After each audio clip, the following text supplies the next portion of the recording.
to the 2022 debate here in Parliament.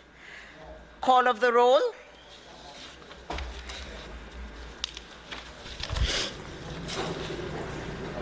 Mrs. Holness, Mr. Bartlett, Mr. Holness, Dr. Clark, Dr. Chang, Mr. Shaw, Mr. Samuda, Ms. Grange, Mrs. Williams, Mrs. Malawi-Fort, Dr. Tufton, Mr. McKenzie, Mr. Chuck, Mr. Vaz, Mr. Warmington, Mr. Charles, Mr. Green, Mr. Morgan, Mr. Hutchinson, Mr. Terry Long, Ms. Smith, Dr. Dunn, Mrs. Cuthbert Flynn, Mr. Main, Mr. Davis,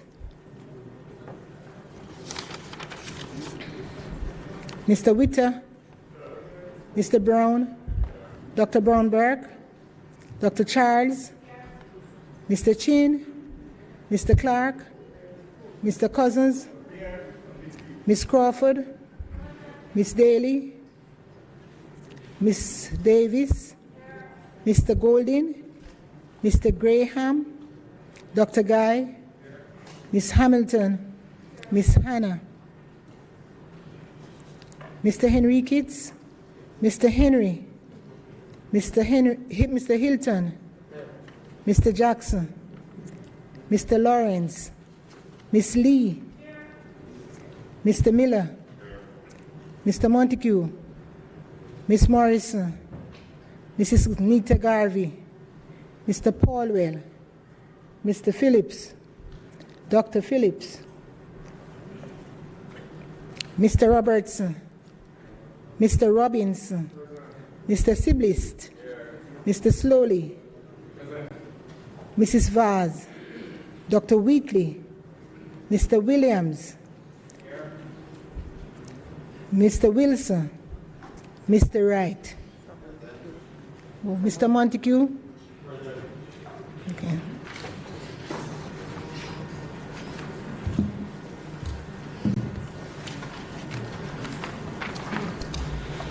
Statements by ministers. Announcements. Laid on the table of the House today are the following: annual reports and audited financial statements of the National Works Agency for the year 2011, 2012, 2012, 2013, and 2013, 2014.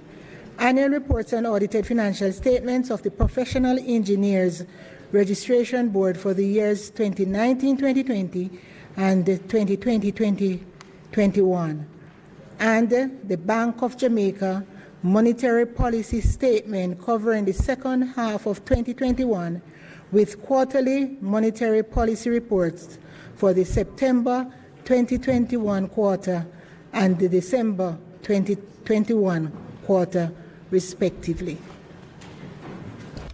Bills brought from the Senate, petitions, papers, reports from committees, notices of motions given orally, questions and answers to questions, motions that may be made at the commencement of public business requiring notice, motions relating to sittings of the House, motions for leave to introduce bills, presentation of bills without leave of the House first obtained, public business. Madam Speaker, the sole item in public business for today will be the continuation of the debate on the appropriations bill. And the Speaker today, Madam Speaker, will be the Prime Minister of Jamaica, the Most Honourable Andrew Holness. May it please the Madam Speaker.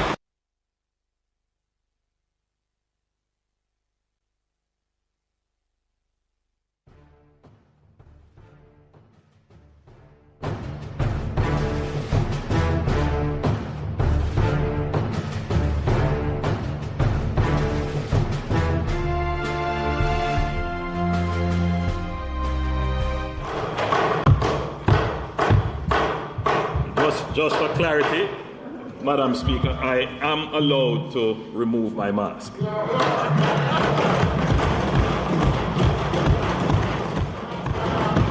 I will have more to say on this mask matter later on. Madam Speaker, I believe we can all agree that these 2 years have been extremely trying times for Jamaica, and indeed the world. We give God thanks for sparing our lives and keeping us safe, to be able to gather here to discuss the plans for our nation. Madam Speaker, it is not an easy task to manage a parliament. The objective is to control two competing forces: robustness and rowdiness. I believe that the last parliamentary year under your leadership, supported by the Most Honourable Juliet Holness, our Deputy Speaker, and Ms. Valerie Curtis, our Clerk,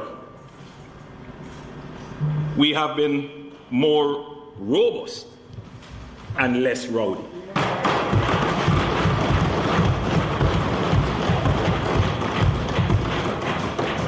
Increasing not only the efficiency, but more so the dignity of our work.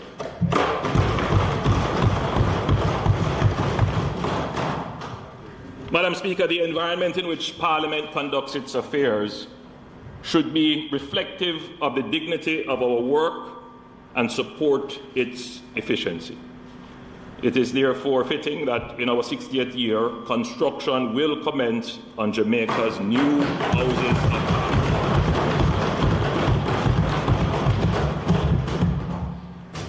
Parliament. Madam Speaker, there are some persons that I would like to acknowledge.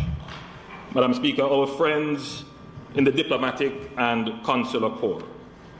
We express gratitude for their continued cooperation and support for Jamaica through various initiatives. I want to particularly acknowledge the support we have received during the pandemic by way of field hospitals, vaccines, buses, medical units, and other supplies.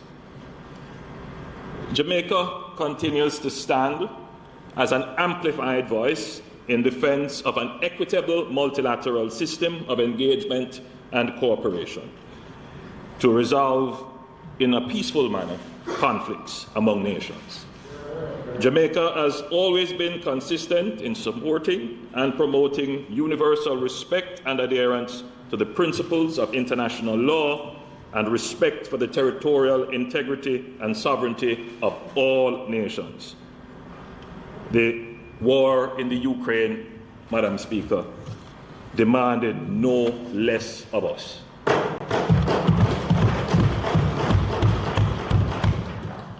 Madam Speaker, I want to acknowledge the work of our public servants and public officers generally. But you will understand if I single out the Cabinet Secretary, Ambassador Douglas Saunders, who was given over 40 years of high-quality service to the people of Jamaica. First through the Ministry of Foreign Affairs and since 2008 through the Cabinet Office. Ambassador Saunders will retire from the post this year, and I wish to commend him for his significant contribution to public service across ministries and administrations. I want to also acknowledge one of the most effective, knowledgeable, and hard-working permanent secretaries, Mrs. Audrey Sewell,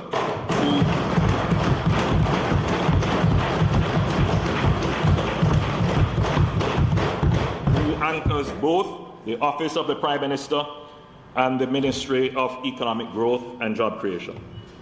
Madam Speaker, we are here today because of our constituencies. They elected us. I have been representing the people of West Central St. Andrew for 25 years now.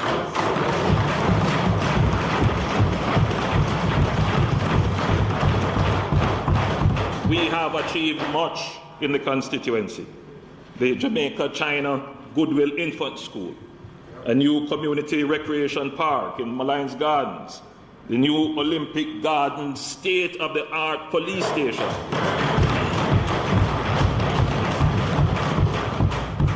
and finally, we are building houses for 15 families who were burnt out in the community of Bellrock. This year, we will begin construction on an integrated community development plan for the St. Paul's Lane area of Tower Hill. Through the coordination of the National Housing Trust, the Jamaica Social Investment Fund, the National Water Commission, the Housing Agency of Jamaica, and private sector support, we will be regularizing and upgrading the informal settlement of St. Paul's Lane by installing sewage, surveying and reconfiguring lots to create pathways and roadways, and constructing 20 housing units and improving some existing structures. We will also be building a Golden Age home for the community.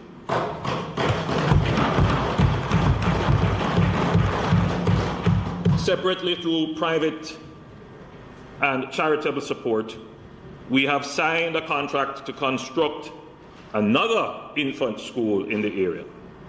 The objective, Madam Speaker, for me is to ensure that my constituency has all the infant schools to serve that population.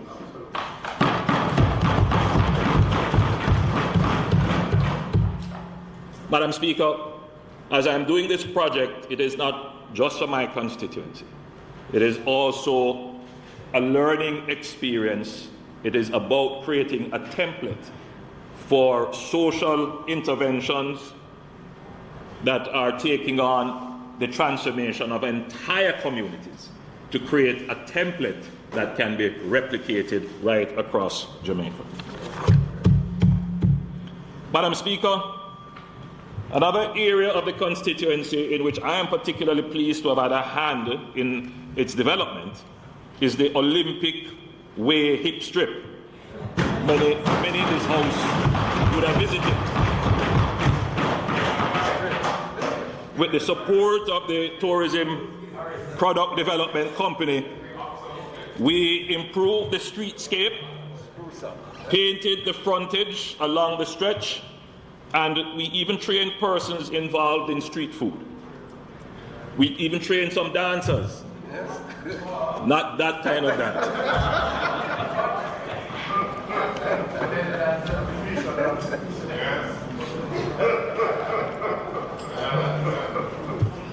Through the Constituency Development Fund, we are now in the process of installing cameras at strategic locations to improve security in the area. This entertainment district of sorts is one of the key pillars of the economy of the community. Before the pandemic, there was a dance for every day of the week, and there was vibrant nightlife. I'm told there still is.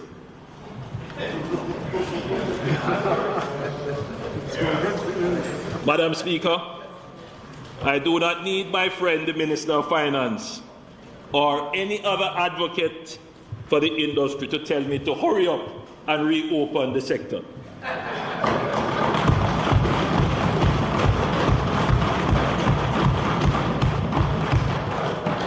I appreciate that the entertainment industry has been the most impacted by the pandemic, and I have the greatest sympathy for the sector. I don't only talk about it, I have invested in it. My constituents depend on it. I have family members in it. Yes, and I am interested in it.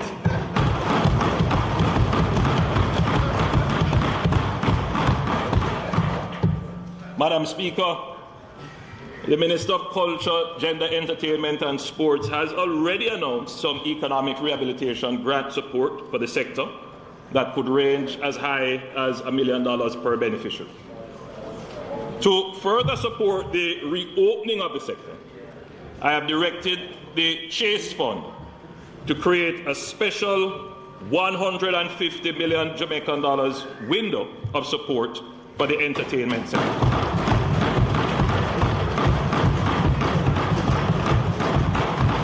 This will be used to help musicians, entertainers, theatre production companies, and promoters of festivals and events. More details, including criteria for access, will be made available shortly. Madam Speaker, the municipal corporations have agreed that when the entertainment sector is reopened, for the first 6 months, permit fees will be cut by 50%.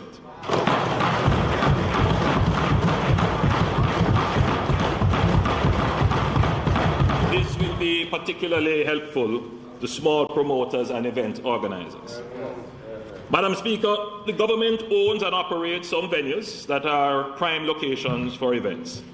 Some of these venues are sensitive and some are critical revenue earners for these entities.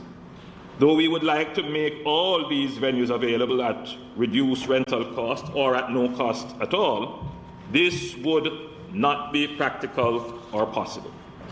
I have, however, directed that all government entities that rent venues examine the possibility of cutting their rental rates or making the venues rent-free for defined events. I will update the sector on this at a later stage.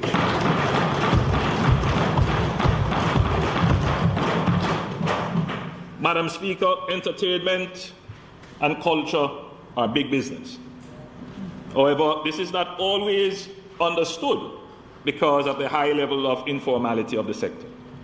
Not all promoters, production companies, producers, and creatives, Madam Speaker, are seeking grants.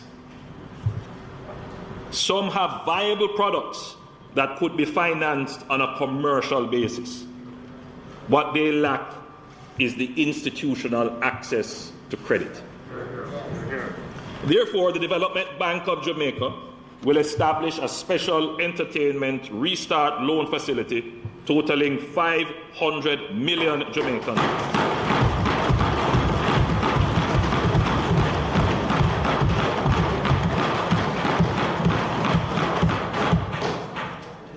Under this facility, 250 million will be reserved for micro-enterprises, including vendors supporting the entertainment industry. Micro-enterprises will be able to access loans of up to $750,000 from the DBJ-accredited microfinance institutions for working capital, equipment, and refinancing. An additional 250 will be reserved for small and medium-sized enterprises who will be able to access loans of up to $5 million through participating DBJ, microfinance, and approved financial institutions.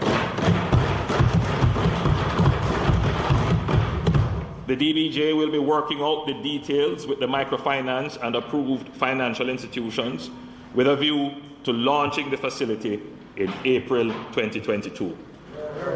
Madam Speaker, I wish to restate that this 500 million being allocated for this purpose from the DBJ, it is not a grant. It is a loan on commercial basis. However, it will come with great facilitation to assist businesses who have formerly been informal and who are seeking to restart in the entertainment sector, to come in, sit down with a business expert, a financial expert, help you to put the proposal together, carry you through the process, and bring the informal entertainment sector now finally and firmly into the formal sector.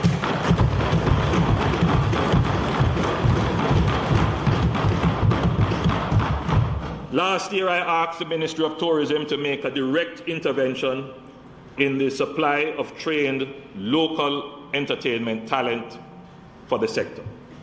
Madam Speaker, I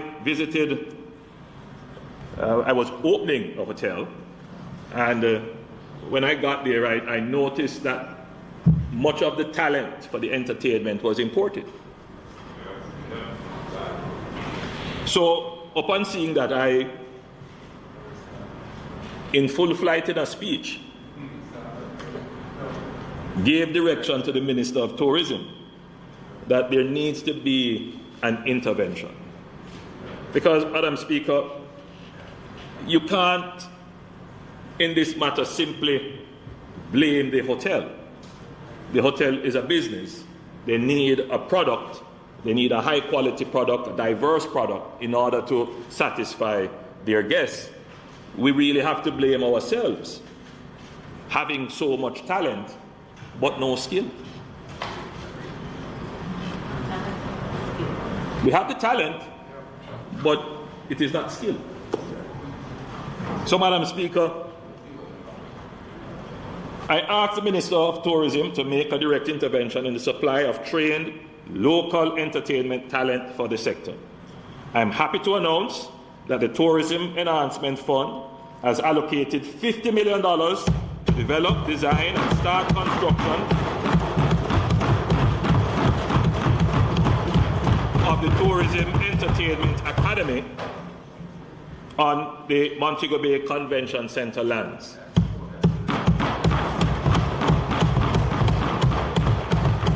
Madam Speaker, I leave the Minister of Tourism to give more details in his he's there smarting that I am announcing this project. Madam Speaker, we will also be establishing a national modern music grant to ensure that Jamaica continues its proud legacy of influencing global trends in music, arts, and culture. The grant will be awarded annually to 4 Jamaicans, 1 classical, 1 reggae, and 2 from the dancehall space, from the music and entertainment sectors, to pursue their professional advancement, whether they are artists, performers, sound engineers, composers, you name it. Madam Speaker, we are supporting the reopening of the entertainment sector, not just with talk, but with cash, access to credit, facilitation, and training.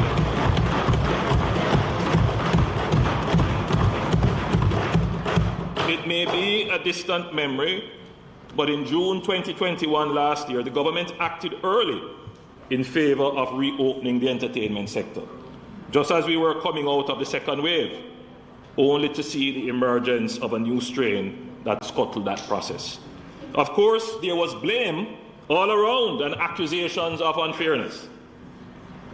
I think the lesson for the entire country is that we must be cautious and even now be prepared for the emergence of a new strain or even an existing strain that may cause a new wave of infections.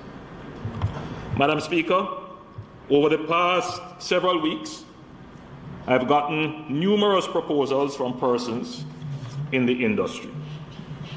And I won't call names, but you wouldn't believe the number of persons who are willing to sit down, put pen to paper, and say, Prime Minister, do this. Here's a proposal as to how you can open up this. Or here's what I plan to do for you to open up back the industry. Or when you open up back the industry, this is how I'm going to conduct my business.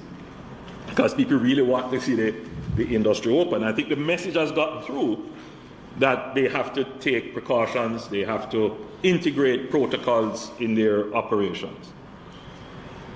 They make important points as well, such as specific support that is needed to protect the creators and producers of music, such as improvements to intellectual property, trademarks, and copyright legislation. They complain about that part of it, Madam Speaker, bitterly.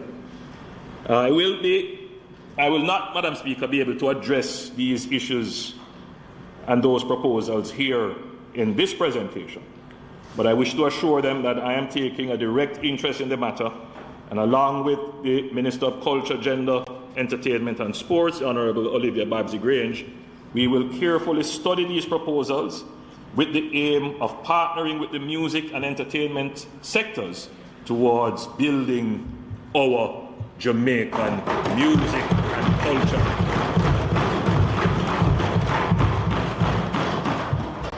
As I close this section, Madam Speaker, we see the emergence of K-pop. We see the emergence of Afrobeats.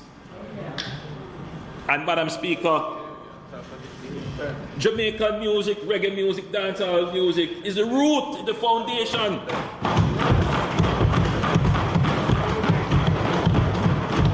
But what do they have over us, Madam Speaker?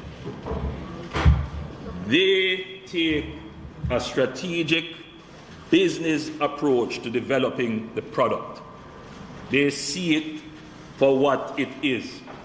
It is culture, it is art, it's creativity, but it is also an intellectual property that can create wealth and profit and value. But we don't see it in that light. It's almost infradig to think of it that way.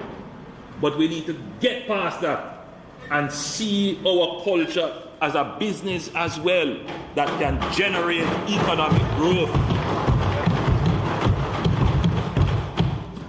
So in our 60th year, Madam Speaker, I intend to spend some time on seeing how the government can develop institutions to support our culture and transform our culture into an economic entity.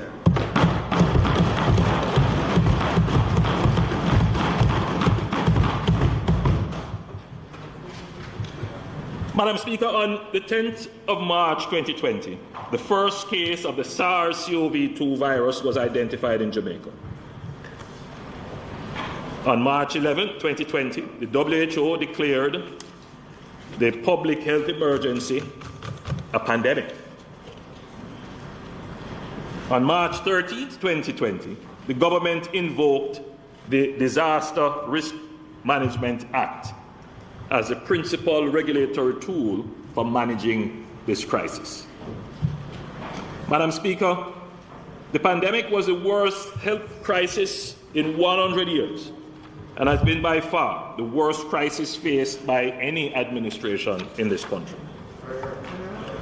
It was the greatest test of strength and resilience as a nation, and we have done well.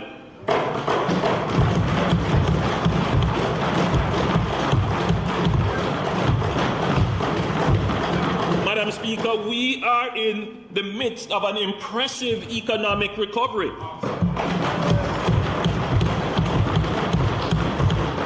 After a historic decline in 2020, the economy grew by 14.2% in the first quarter of the current financial year, the highest quarterly growth rate in Jamaica's history, and is projected to grow by 7 to 9% for the 2021-2022 fiscal year.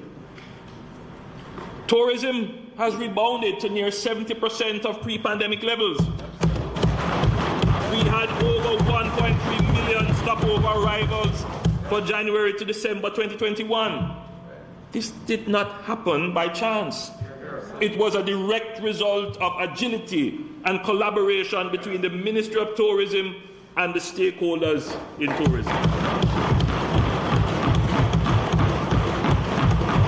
We are seeing a boom in construction activities with both commercial and residential real estate developments. After a decline in April to June 2020, the construction sector has recorded 6 consecutive quarters of growth. For the last 3 quarters, all sectors of the economy, with the exception of mining, have recorded significant growth.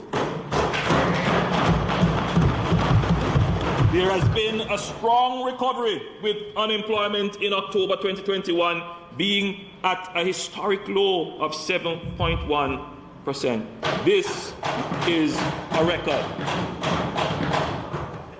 Our debt to GDP ratio, which had increased from 94% in 2020 to 110% in March 2021, is coming back down and is projected to be at 96% at the end of March 2022. We have to give kudos to the Minister of Finance.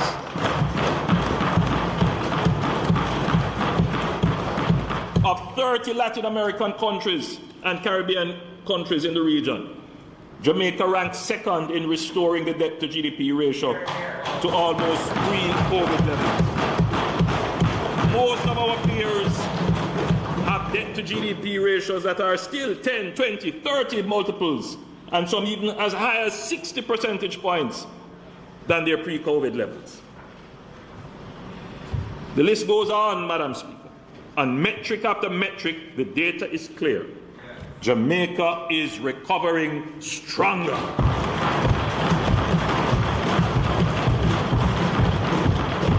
We are in the midst of a ticky recovery or a V-shaped recovery. You know when you go to school and you get it right? Ticky. Yes. That's what our graph is showing. In the management of the pandemic and the recovery and our economy, we get a ticky.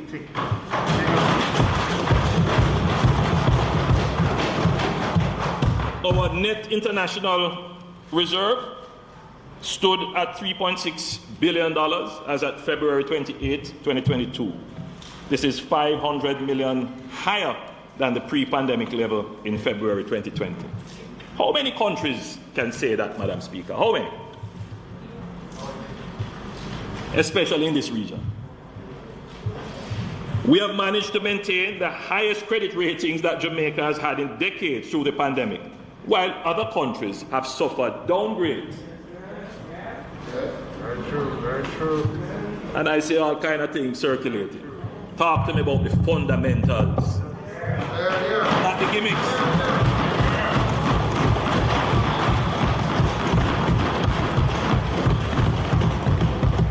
Our business and consumer confidence indices, while still below pre-pandemic levels, have increased.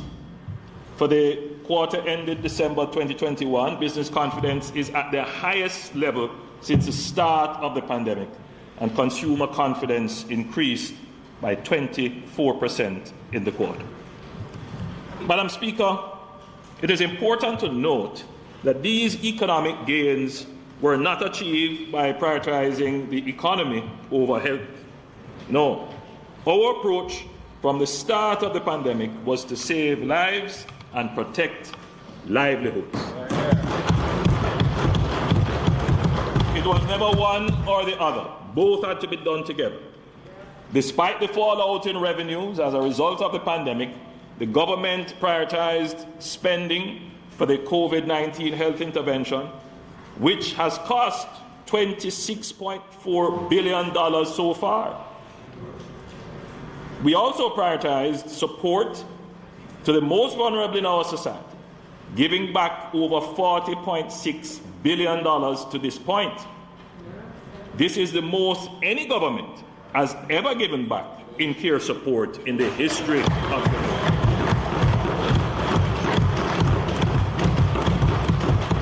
Madam Speaker, we never forget those we lost in the pandemic. However, as a testament to the management of the pandemic, our number of COVID-19 cases per million of the population is 46% below the world average, excluding India and China, and 69% below countries globally with a population size of 1 to 10 million. Our COVID-19 deaths per million of population is 13% below the world average, excluding India and China, and 23% below countries with a population of 1 to 10 million. We kept Jamaica safe from the worst effects of the virus.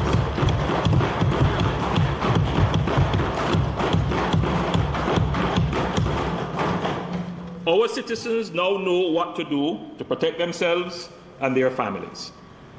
Madam Speaker, after 2 years of dexterously balancing lives and livelihood with executive powers under the DRMA, the orders have been gazetted. Effective tomorrow, March 18th, 2022, the order and all the measures therein under the Disaster Risk Management Act will be withdrawn.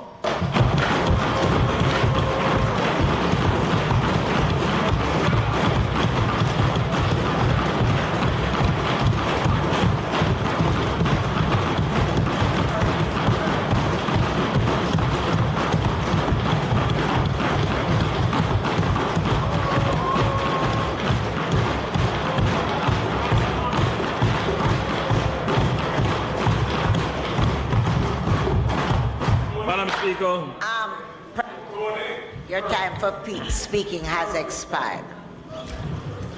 Madam Speaker, I beg to move that the Prime Minister's time be extended sufficiently to allow him to complete his presentation. May it please you, Madam Speaker.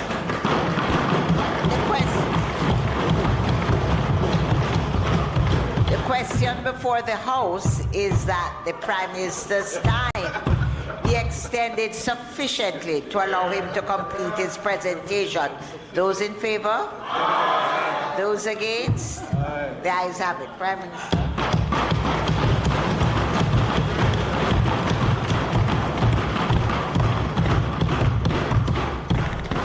Madam Speaker, while we acknowledge that the pandemic is... Thank you, Madam Speaker, and thank you, colleagues.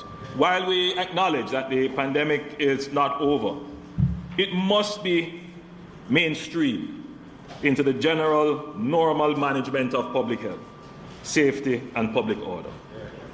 It is no longer sustainable to manage the pandemic as a special project by executive order through the Disaster Risk Management Act.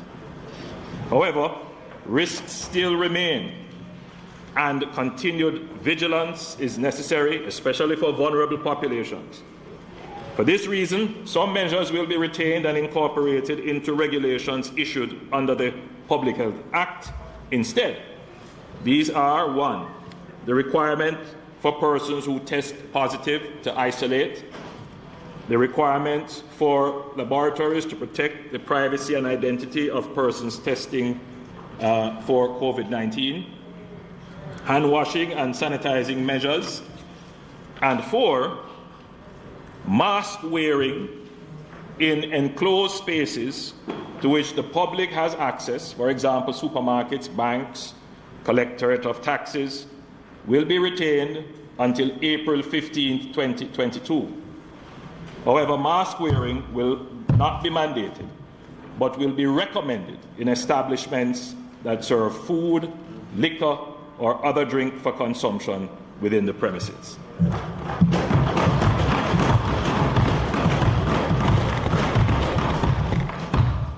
Madam Speaker, regarding travel, we note that it is becoming more difficult and expensive for incoming travelers to obtain COVID-19 tests.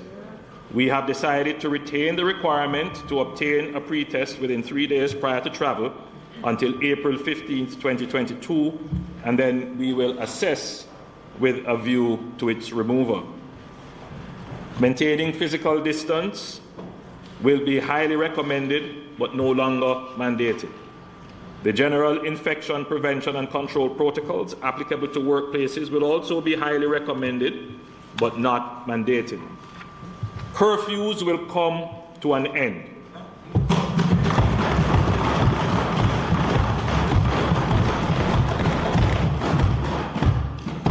But we still recommend that you use your discretion,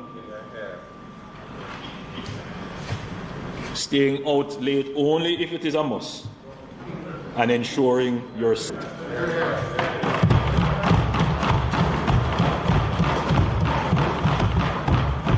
The prohibition and entertainment will now be lifted. The prohibition on entertainment, Madam Speaker, will now be lifted as of tomorrow, March 18, 2022.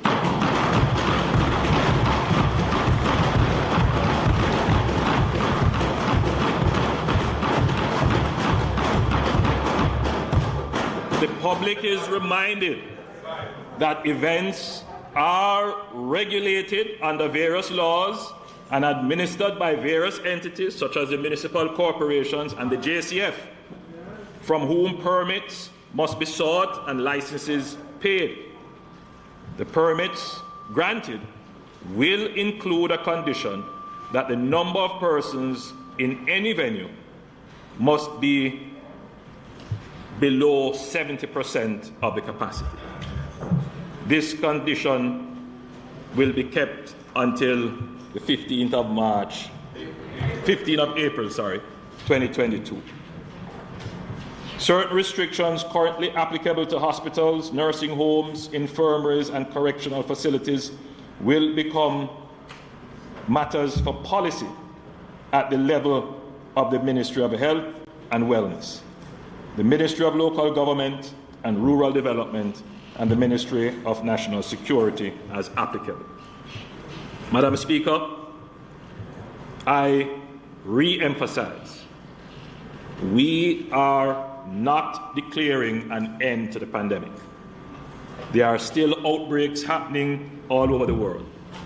We are maintaining the management of the disease under our existing public health laws.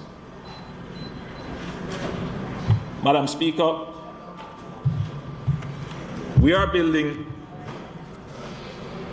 our Jamaica, sowing seeds for peace, opportunity, and prosperity.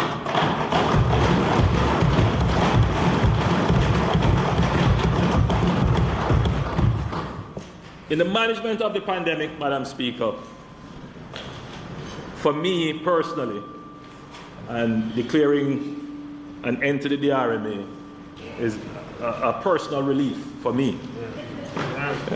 Because, Madam Speaker, there and the Minister, because, Madam Speaker, in our democracy, it is not usual for there to be such an extended use of executive powers.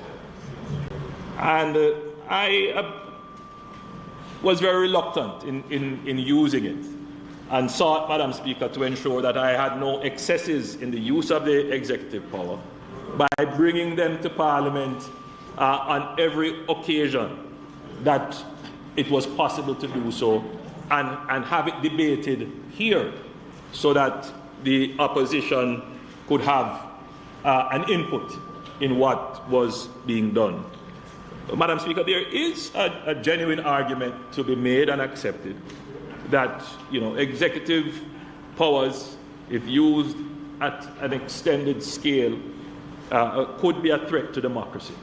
And we, on this side, recognize that, and we have never debated that point. We've used it because it was efficient, it was quick, it gave us agility to respond.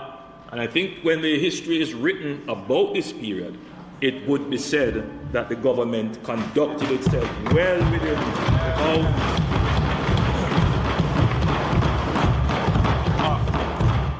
of democracy. Madam Speaker, many leaders have gotten into trouble in using these executive powers because it requires such a faithful adherence to it. And I have seen recently where some on this side have got themselves into a little hot water. So Madam Speaker, we have a system in the cabinet where we recognize that there is no principle over us. We are it. So we have to set the rules and the standards. So we've made it a point of duty that cabinet must start at 10 every morning. Same thing we have done for Parliament. Parliament must start at 2. And Madam Speaker, we have appointed a sergeant at arms. Her name is Minister Gray. She is the whip. And her job, Madam Speaker, is to collect $500 for every 5 minutes that a cabinet minister is late. What has happened, No, 500 Jamaican dollars. What has happened, and that would be, what has happened, Madam Speaker, is that we haven't been able to collect much because all the ministers are on time.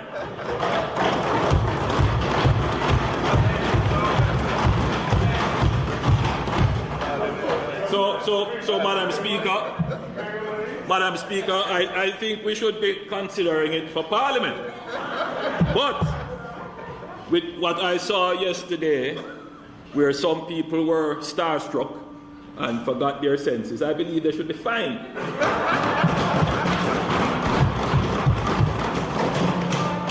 So Minister Grange, who is used to being among stars and kept her mask on, I am appointing you, Minister, to collect $100,000 from every minister who was here.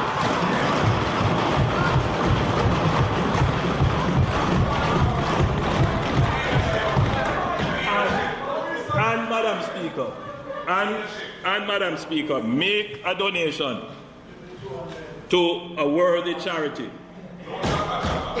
Yes. Or to the defense of anyone who is so charged. Remain with a pending charge.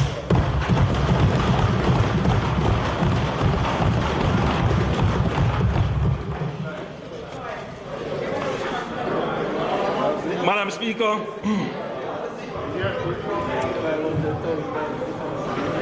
Madam Speaker, in our 60th year of independence, the greatest task before us as leaders is to chart a course for the country that secures a future of peace, opportunity, and prosperity for all Jamaicans.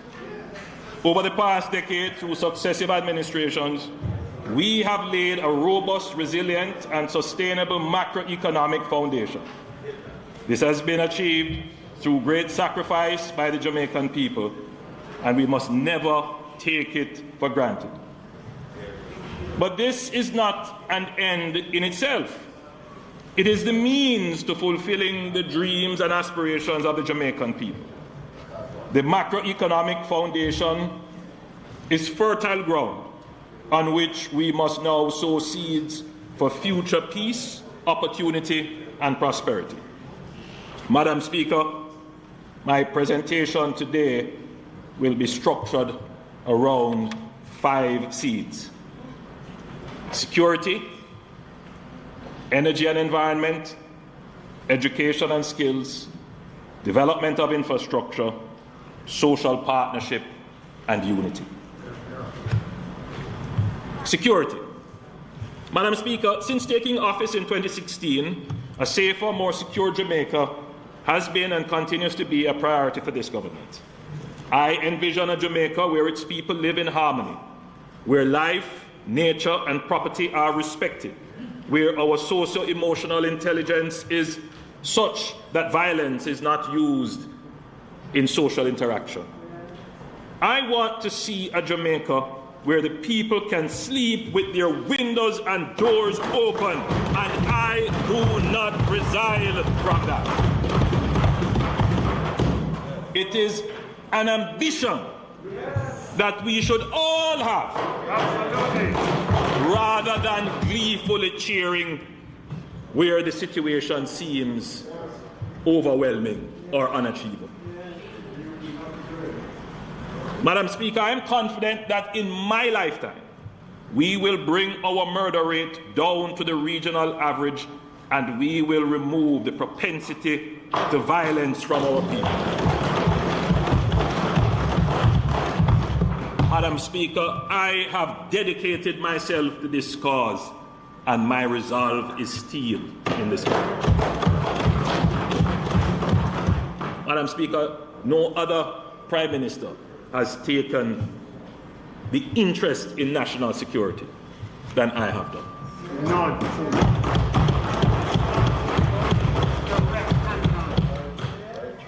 In 2017, we started Plan Secure Jamaica, a comprehensive whole-of-government, multi-year plan to decisively and sustainably address the epidemic of crime and violence. Madam Speaker, Plan Secure Jamaica comprises 6 strategic elements, which I have outlined in previous speeches and will reiterate. First, strengthening the national security architecture, protecting and securing Jamaica's borders, maritime space, and key sectors of the economy, strengthening the criminal justice system, strengthening national integrity systems, enhancing youth and community development, and attaining and sustaining public support for law enforcement and public order. Madam Speaker, we have been systematically and strategically implementing this plan. We have been putting in place the required technology, surveillance, telecommunications, mobility, forensics, human resource training, intelligence apparatus, legal and institutional developments towards achieving these objectives. Recruitment and training to increase the size and capabilities of the JCF continues. And the JCF's 2021-2022 target of 1,200 new recruits will be met. This will be the highest number of members recruited in a single year. It is an unassailable fact that the investment in building our national security apparatus by this government is unprecedented. It is important for the country to understand that we are pursuing a long-term, multifaceted strategy that will result in sustainable reductions in crime and violence. This is not a quick fix. Under Plan Secure Jamaica, we have started to strengthen our national security architecture by increasing the level and intensity of cooperation between agencies in the security space to narrow the opportunities for crime and remove the profit from crime. Madam Speaker, the government has remained unwavering in its strategic focus and resolve to disrupt and dismantle criminal gangs, interdict dons and gunmen, and confiscate every illegal gun in Jamaica.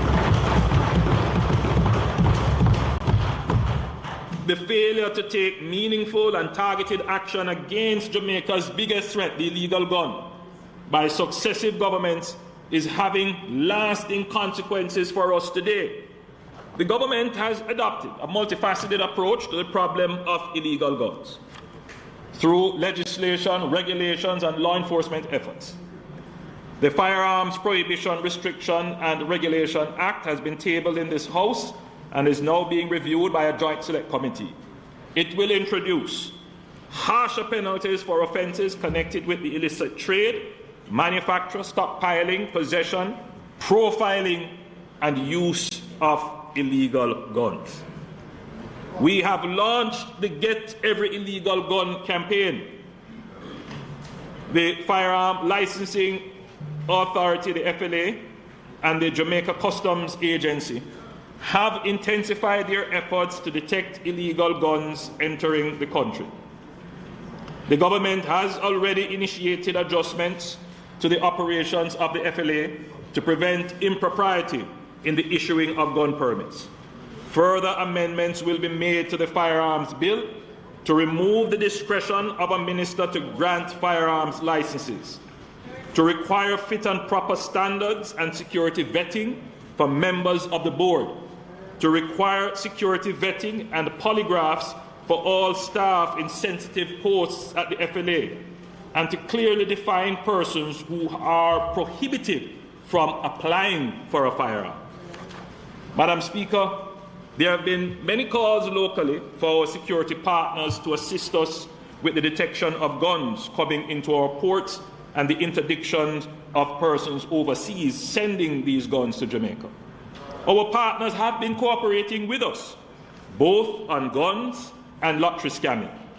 However, from our side, we must show that we are serious. It cannot be that agents at our ports are complicit in facilitating the import of illegal guns and contraband, and nothing is done about it. It cannot be that lottery scammers and other unfit persons are able to get legal guns to carry out their illicit activities. We are tightening up the FLA and customs. We are sending a message to our security partners that the Jamaican government is serious about stopping illegal guns, gangs, scammers, and gunmen and drugs. We will be seeking to intensify our cooperation with our security partners, particularly the United States, the United Kingdom, and Canada. I have a word for all those overseas sending back guns to Jamaica in barrels and TVs. Stop it! Stop it! We will find you and we will ask for your extradition back to Jamaica to serve time in a Jamaican prison.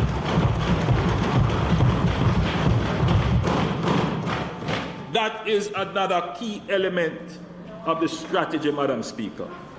We have to have stronger, closer relations with our security partners on these matters so that they see we are serious.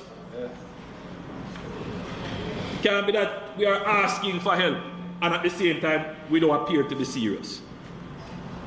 Because if we tighten that security partnership, Madam Speaker, we can stem the flow of guns through our legal ports.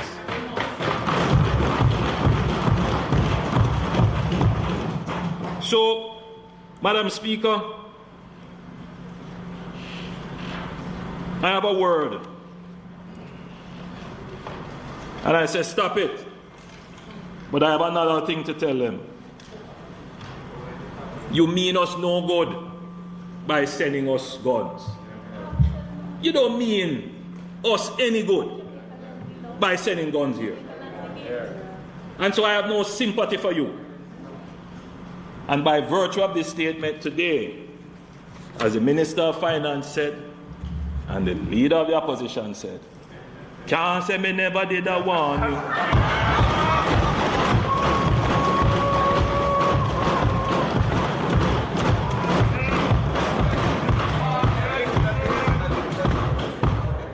Recently, the recently launched JCF, JDF anti-gang task force has been operational, and their efforts so far have been reaping significant success. For the period January 1 to March 14, 2022, Jamaica recorded 967 major crimes, a reduction of 11%. This is the lowest incidence of major crimes since 2010. Murders are down by 5.2%. They are now at 292 compared to 308. At this point, Madam Speaker, shootings are down by 19%. There are now 222 shootings compared to 274. Madam Speaker,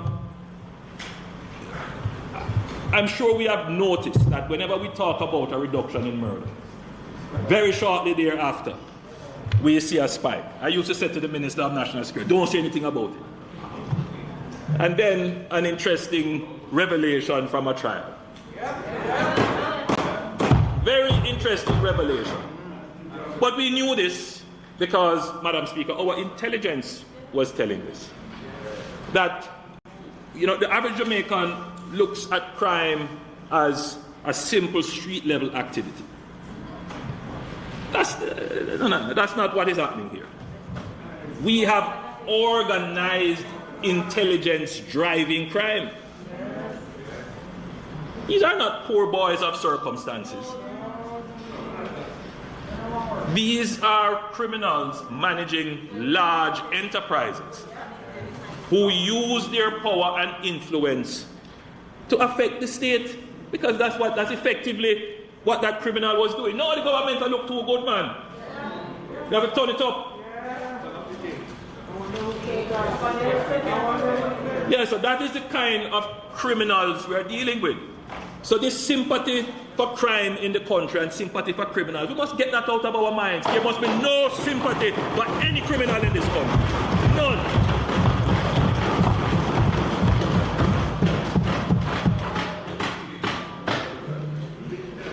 We have, Madam Speaker, 196 firearms have been seized, which to date might be even more, which represents an overall increase of 26% and a 100% increase in rifle seizures. The campaign is working. People are giving information. Madam Speaker, we have put $25 million from the FLA into the Get Every Illegal Gun campaign. That is, there was a misperception rather, that we are trying to buy back guns. We're not buying back any guns. What we are buying is information. That's what we're doing. Madam Speaker, for the last 50 years, illegal guns have posed a challenge for Jamaica. 70 to 80% of all murders involve the use of an illegal gun. We must change the risk-benefit structure around illegal guns. Presently, the risk of owning an illegal gun is relatively low compared to the benefit that a gunman gets. With the new policies, laws, and capabilities coming into effect, the risk of being involved in any way with an illegal gun or a gunman will far outweigh the benefit claimed from having an illegal gun. We are changing the narrative where in some communities illegal guns are a part of life, a part of our culture, and many, especially our young men, don't see them as illegal or even as a danger. While some will choose education as their tool of empowerment and earning respect, some youth unfortunately choose the gun as their route to getting respect and money. We cannot ignore the social factors that have embedded this approach in the minds of our young people. But unfortunately, over the years, we as a society have excused the possession of an illegal gun as a means of correcting historical social inequities. We have even cast the illegal gun as an economic tool, a means of livelihood, eating of food. We have been ambivalent in denouncing the illegal gun. We have been sympathetic to those who present the argument that they possess an illegal gun for their self-defense. Yet we look with alarm and amazement that our murder rate is rising, that communities are captured by criminals while decent law-abiding citizens tremble in fear of teenage gangsters. We have set back for decades the acceptance, Madam Speaker, of the gun culture. And we have sat back and we have seen the gun culture taking over our youths and our communities. We cannot sit by any longer and see the gun take over our society.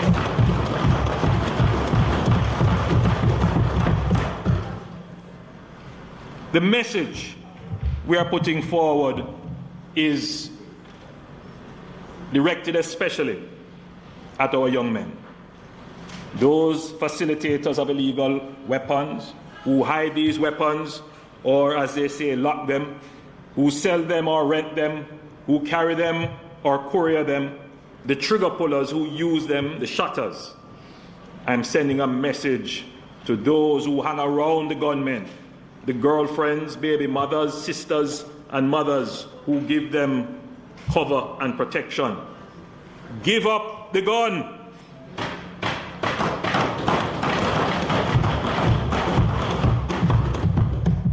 We would have seen the increase and sustained focus of the security forces so far. If you have an illegal gun, we will find it. And the consequences, if you are connected with it, will be grim and certain. Finally, to mothers and family members of those young men who have illegal guns, talk to your sons and deliver the warning to them. Discourage them. Help them to give up the gun. Tell us where it is and let us find it and get it out of your life.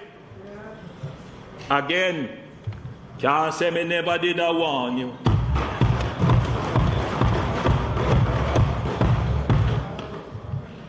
Madam Speaker, the JDF continues to be critical to the security of Jamaica.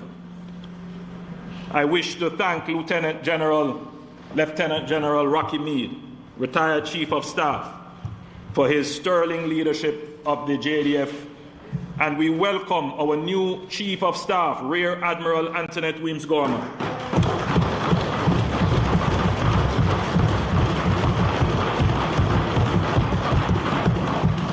As part of Plan Secure Jamaica, we have been expanding the capabilities of the JDF in air, sea, land, and cyber domains. The JDF is also playing a key role in social intervention and community building through training and youth engagement. Madam Speaker, as part of the strategic plan to increase security in our land domain, and in response to the growing trend of criminals creating hideouts and camps in very remote and uninhabited areas from which they launch attacks on communities and then escape back into these areas, the JDF will be expanding its patrol, surveillance, and presence in our remote and inaccessible regions across Jamaica. Where feasible, permanent presence will be established, and this will assist not only in detecting criminals and illegal activities, but it will help with conservation of our natural resources in these areas.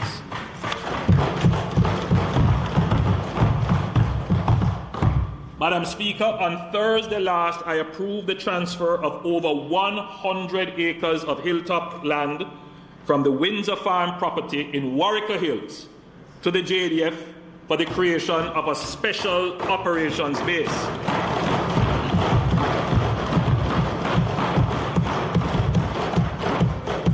This is a strategic location from which the JDF can take control of the mountain range and conduct a range of operations in support of the JCF and other national security goals.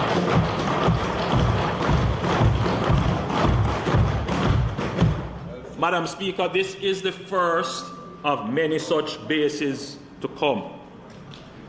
We will not cede 1 inch of land for criminals to feel that they have control and are out of reach of law enforcement and the Jamaican state.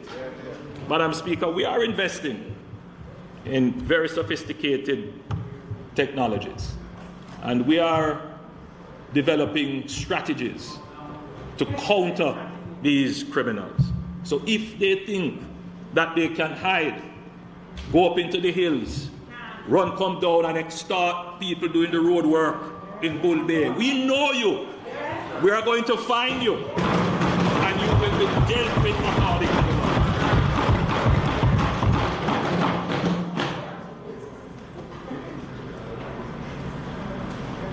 Madam Speaker, too often our intelligence points to crimes being directed from prisons, including the ordering of murders.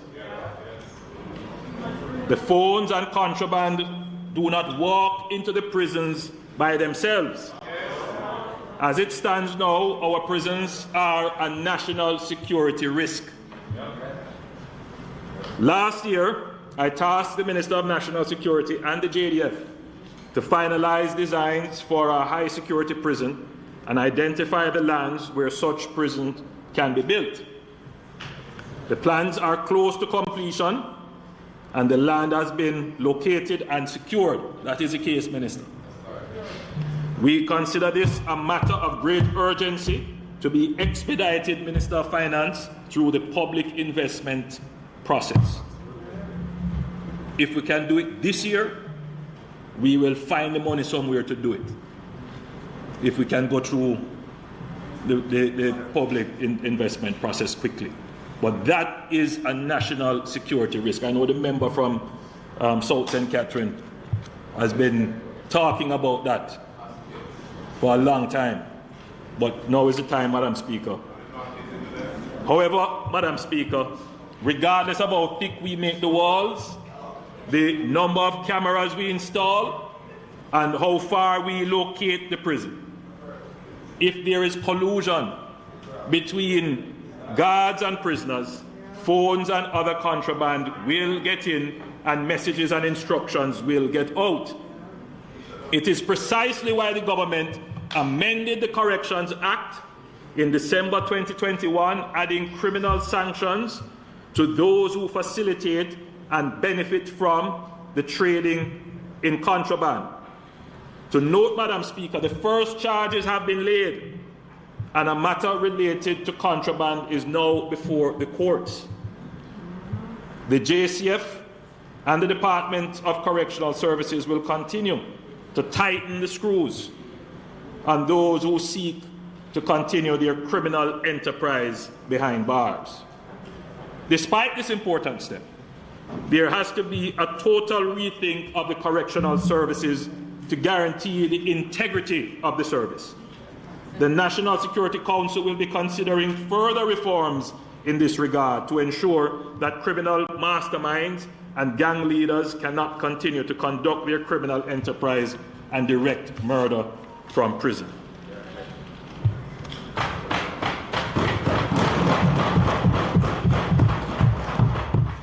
Madam Speaker, this government is pursuing a comprehensive, sustainable strategy to improve our security and sowing seeds of peace, opportunity, and prosperity. Madam Speaker, just for note,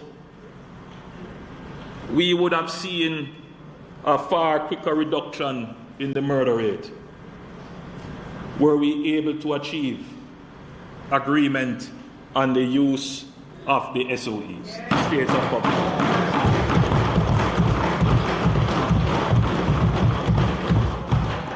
Madam Speaker, I think about all the lives we could have saved.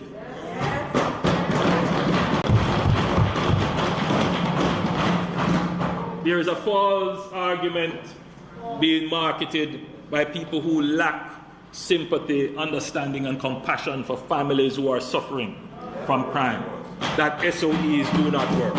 Madam Speaker, that is not the case.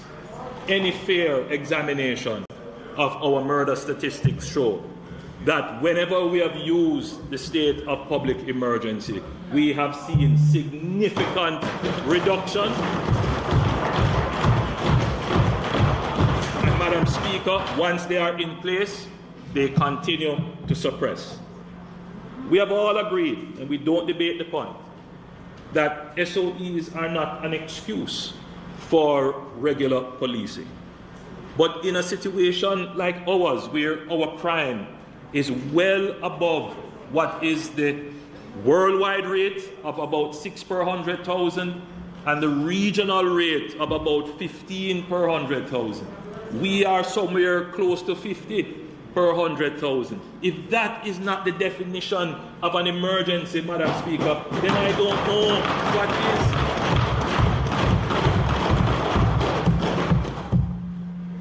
But as I say, Madam Speaker, it is what it is. Madam Speaker, I now turn to energy. Just as the world seems to be getting over the worst of the pandemic, the war in the Ukraine has further disrupted already fragile global supply chains and worsened high inflation levels through spikes in global commodity prices, particularly the price of oil and gas, casting a shadow over global economic confidence, just at the moment optimism about the post-pandemic recovery was beginning to take hold. This geopolitical crisis, thousands of miles away, is of macro-critical importance for Jamaica. The cost of energy is now a fiscal risk and likely to become our most significant growth impediment. The cost of imported crude and refined oil products in 2021 was over $1 billion, an increase of 77% relative to 2020. The increase in the volume of imports between 2020 and 2021 was approximately 13%. The current levels of global prices are 40 to 50 times higher than the average levels prevailing in 2021. So, Madam Speaker, we increased our volumes by 13%, but the cost increased by 77%.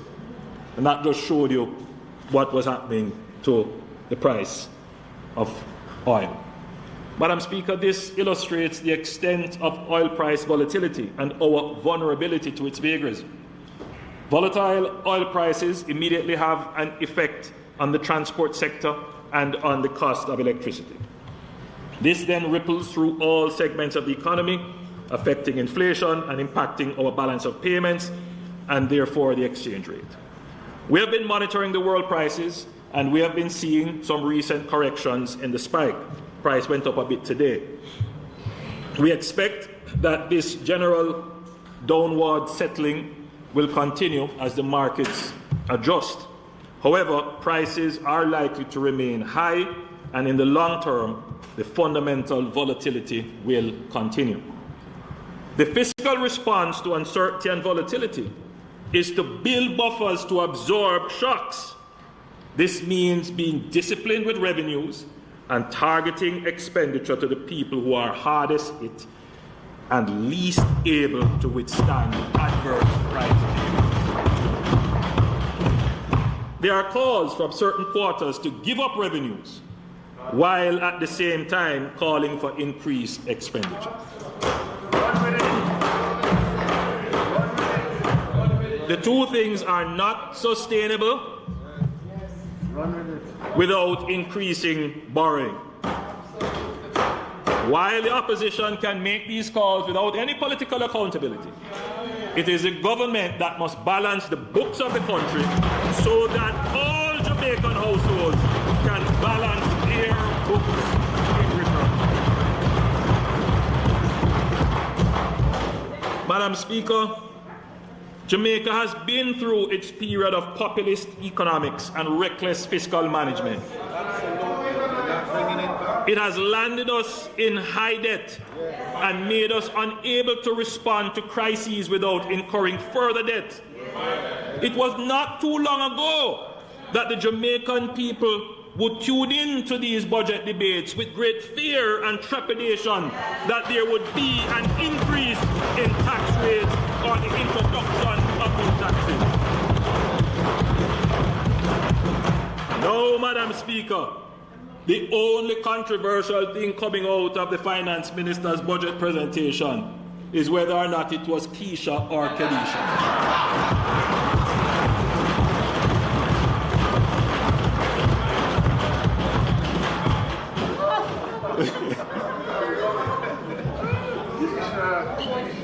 The administration has presented 7 budgets with no net new taxes and 5 budgets without any new taxes at all. 5 budgets. Can you imagine that? I've never seen that in my lifetime. In addition, we have removed taxes such as the minimum business tax and income tax for persons earning less than 1.5 million. We reduce taxes such as GCT and transfer tax.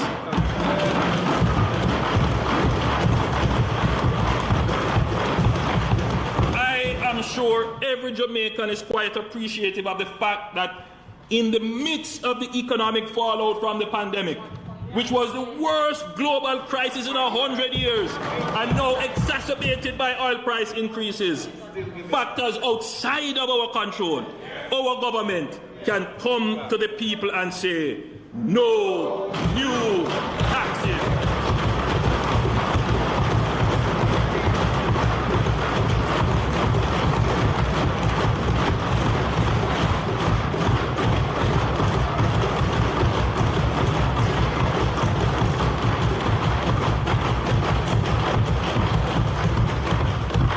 Opposition has no credibility in asking for the removal of any tax. The last PNP administration raised taxes every year on the Jamaican people.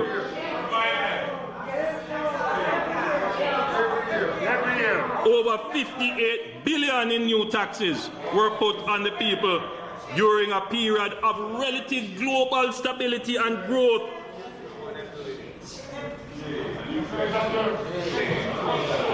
Madam Speaker, we cannot go back there.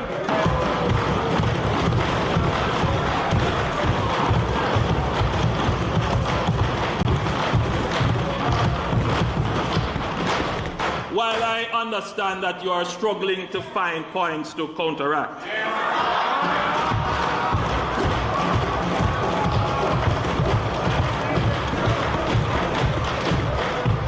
I urge the opposition to remain true to the national social consensus around fiscal discipline, which they have to build, and not to sacrifice this consensus for political expediency.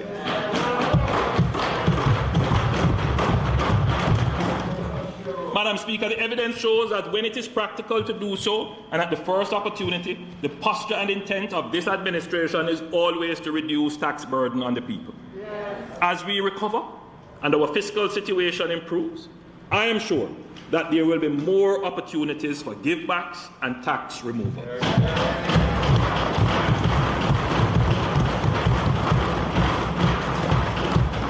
Notwithstanding, we are deeply concerned about the human suffering and economic hardship caused on vulnerable Jamaicans by general worldwide inflation, and specifically the cost of food and energy. We have reserved resources in the budget for targeted support to the most vulnerable households and sectors. We have demonstrated that we are able to administer targeted care packages and programs with great efficiency and effectiveness. This is a far better way of using scarce resources to show care.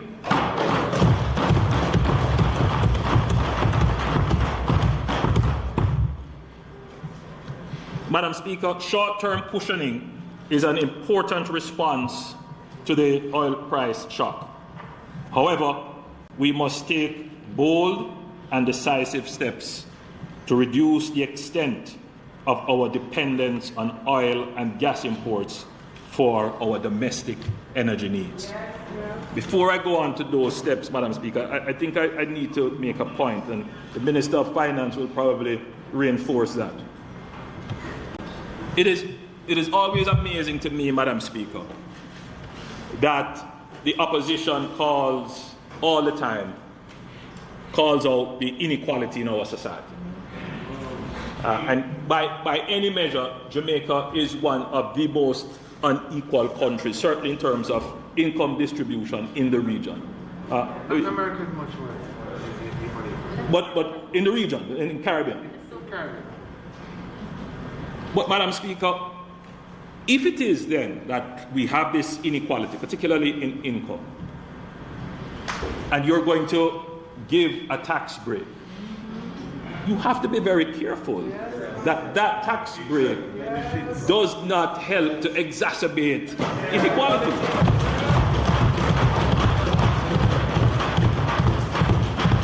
We will always hear calls, take the tax off the tablet, take the tax off the gas. I mean, look, if you did that, the social welfare benefit, right, the welfare effect of that, you couldn't guarantee that it would have the highest impact on the persons who need it the most.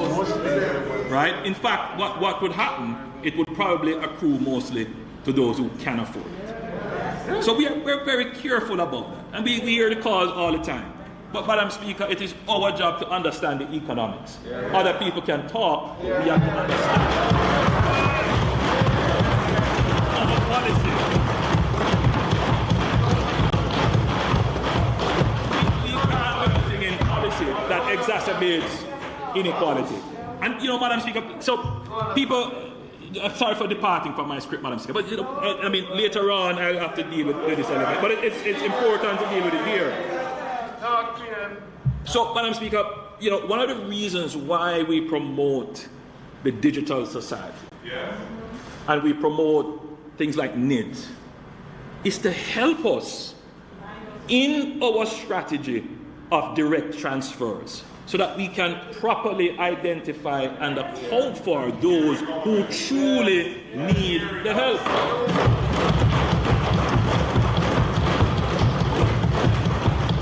So, Madam Speaker, we have to maintain things on the revenue side. And once you have the revenue secure and protected, then you can make a decision as to how you will spend it. Now, your spending strategy can be sharpened if you have proper systems of identifying beneficiaries, because then you can spend directly on beneficiaries who need it. And it is in that way that you reduce inequality.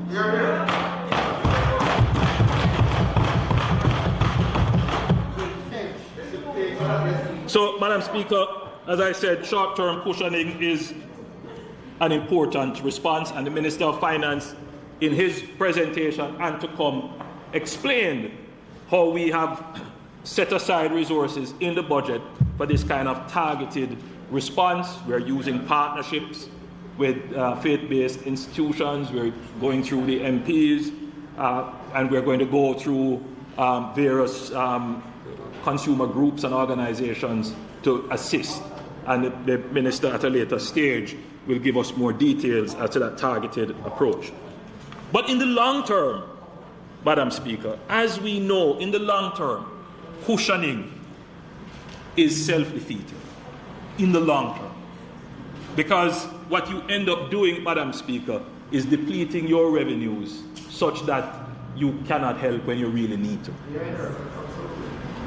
That's what it does. So you have to balance it very carefully when you decide to do cushioning.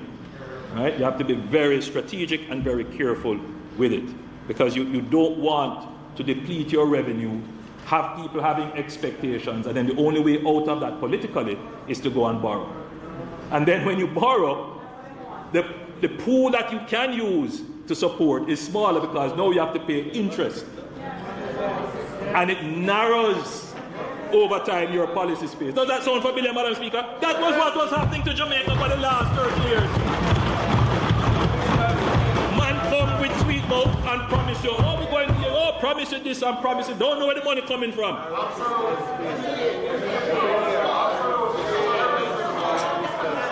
So, you know, Madam Speaker, it's very frustrating. I must tell you, Madam Speaker, it's very, very frustrating listening to the level of public debate and commentary on these issues, because people don't take the time to truly understand what are the challenges that we face. Madam Speaker, Jamaica is blessed with abundant renewable energy sources, solar, wind, and potential for hydroelectricity, and tapping these must be a national priority. We must transition quickly from carbon-based fuels to renewables as the base of our electricity generation and commuter transport. This is the only way to shield ourselves from the instability of the global energy markets. At current price levels, a reduction of just 10% in imported oil could save us close to $150 million annually. Madam Speaker, this is the policy direction that this government has been pursuing for several years. The crisis in the Ukraine has only reinforced this policy direction and has made it even more urgent. In my budget presentation in March 2020, I had outlined an innovative and transformational project that would simultaneously address two critical challenges, energy and water. I had indicated that the government was exploring the implementation of a pump, storage, hydroelectric, and water systems project. I am pleased to report that we have received an unsolicited proposal from a consortium of reputable local and international companies to implement the project. In a nutshell, the project involves deep-sea desalination and pumping the fresh water into reservoirs at high elevations using solar. The fresh water will be gravity-fed downhill through hydro power turbines generating electricity. The water will then be channeled to reservoirs downstream to be used for household purposes and irrigation. Madam Speaker, this is a transformational project and has the potential to solve the water scarcity problem of the Kingston metropolitan area, providing a third source of stored water supply to complement the Mona Reservoir and Hermitage Dam.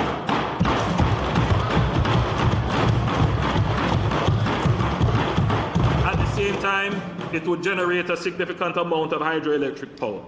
The project will have a significant cross-cutting impact, as it will also provide climate change mitigation and adaptation benefits. The proposal is currently undergoing technical and due diligence reviews. Subject to the satisfactory completion of these reviews, it is the intention of the government to designate the project a Jamaica 60 National Development Project and enter into direct negotiations with the consortium in order to fast-track its implementation. Let me say, Madam Speaker, that these projects have been implemented worldwide for quite some time. We have projects, there are projects like this in Australia, in Japan, in the UK. Recently, Chile did a project like this. A project like this is being done in Peru.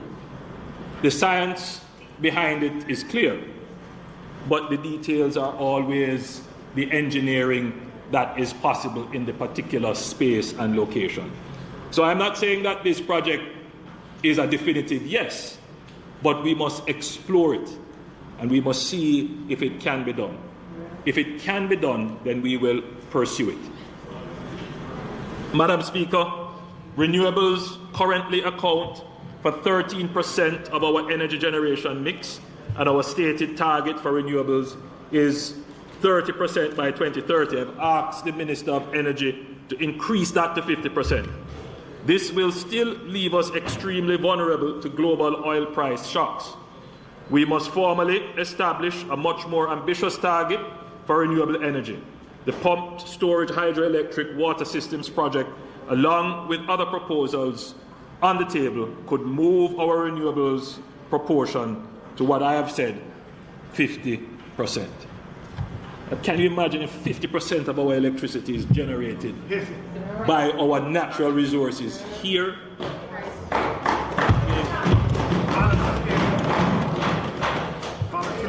The world is reaching a tipping point for the adoption of electric vehicles.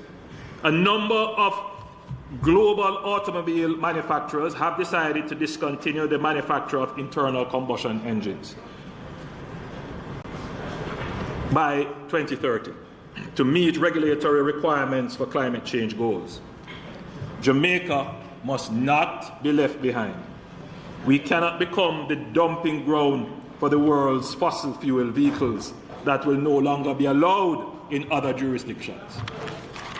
In addition, because vehicles have such long lifetimes, there will be a relatively long lead time between implementing policy changes and seeing the impact on our oil imports and our environment. We must therefore act quickly. With the assistance of the Inter-American Development Bank, the government has developed a strategic framework to guide the introduction of electric vehicles in Jamaica. According to the IDB, a conversion to e-mobility of 12 to 16% of our private and public fleet would result in savings to Jamaica of approximately 2% of GDP. That's significant. So, Madam Speaker, we will be carrying our electric vehicle policy very shortly. Minister Vaz has charge of it. We have already taken some decisions such that when the policy is implemented, all new vehicles for the public fleet, which are not required to go in off-road terrains, will be electric vehicles. Once the policy is implemented, the minister has already given some incentives towards people who want to purchase electric vehicles. So we are starting on that path. But Madam Speaker, let me tell you, I am committed. You know, it's not often that you exist at a time in life when you are seeing such rapid transition in technology. Who would have thought 10 years ago that the internal combustion engine for vehicles would become obsolete? Madam Speaker, we must never let it be the case, as I've said, that the rest of the world dumps their cars on Jamaica and we are still saddled with them while the rest of the world is advancing. Right? We must take the decisions that we are going to be on the cutting edge as well.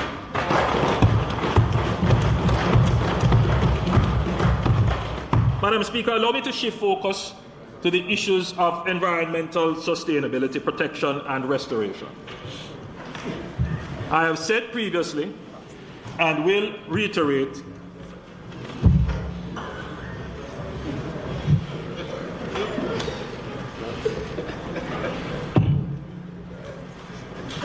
Madam Speaker, I took a little bottle of something here. Don't worry, Mark, it's not Isle of Victory.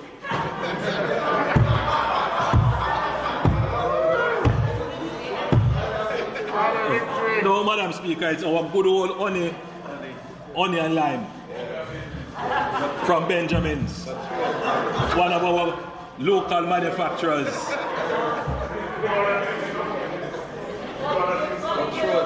It have a little, so what it says? It says honey, rum, and lime.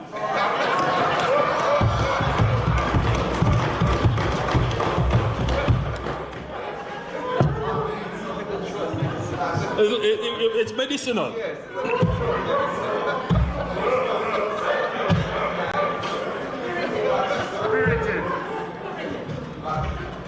I've said previously and will reiterate today, sustainable economic growth cannot be achieved on the back of environmental degradation, and no inclusive prosperity can be steeped in pollution. Madam Speaker, there has been a concerted attempt by many with political motives to spread misinformation regarding the environment and climate change work that my administration has undertaken both locally and internationally. It is my firm view that any objective assessment will show that this is the greenest government since independence.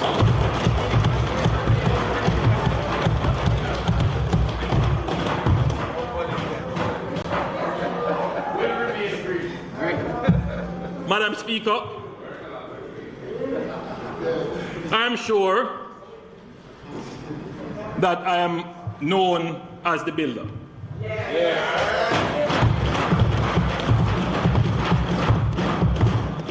I come from the school of putting one block on top of the other and creating great things. Let me declare, I am pro-development. My wife is a developer.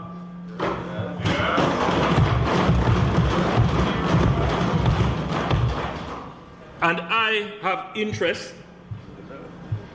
by way of land development agreement in development.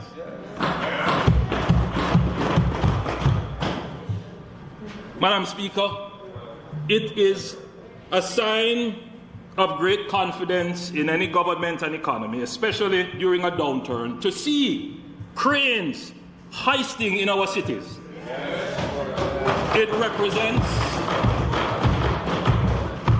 renewal and modernity. We must be careful not to stifle this very transformational force for our economic development. However, Madam Speaker, I am a man of order, and I believe in orderly development.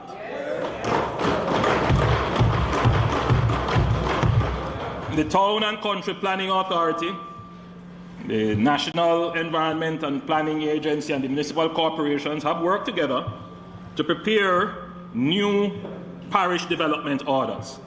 Each parish is now covered by at least a provisional order.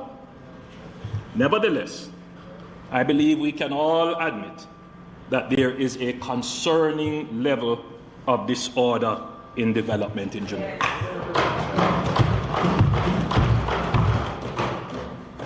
If the transformation of our skylines, business districts, and residential communities is to be sustainable and aesthetically pleasing, then it cannot be done in a disorderly way. There are some developers who are non-compliant. While we make no comment on matters before the court or matters decided on, the government takes careful notice of the issues raised. Madam Speaker, a common theme is lack of monitoring, inspection, and enforcement on errant developers. There needs to be greater clarity and tightening of gaps in the legislation governing development, particularly the approvals process. And there needs to be greater coordination and collaboration between the various agencies and arms of government. Communities have complained of lack of consultation before approvals are granted. Following from my discussions with both the head of NEPA and His Worship the Mayor, Councillor Delroy Williams, who is here with us today, the number of officers will be increased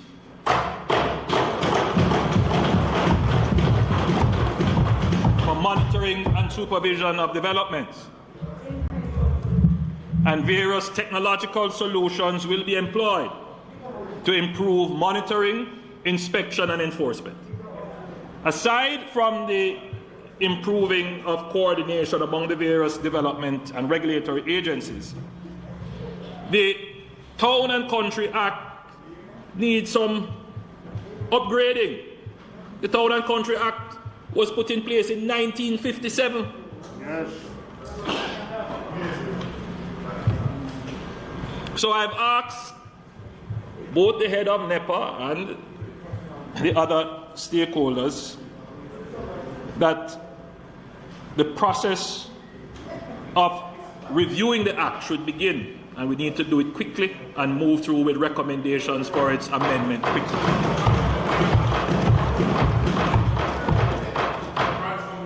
And this, of course, should take into consideration the current context, which is that greater consultation should be embedded in the Act.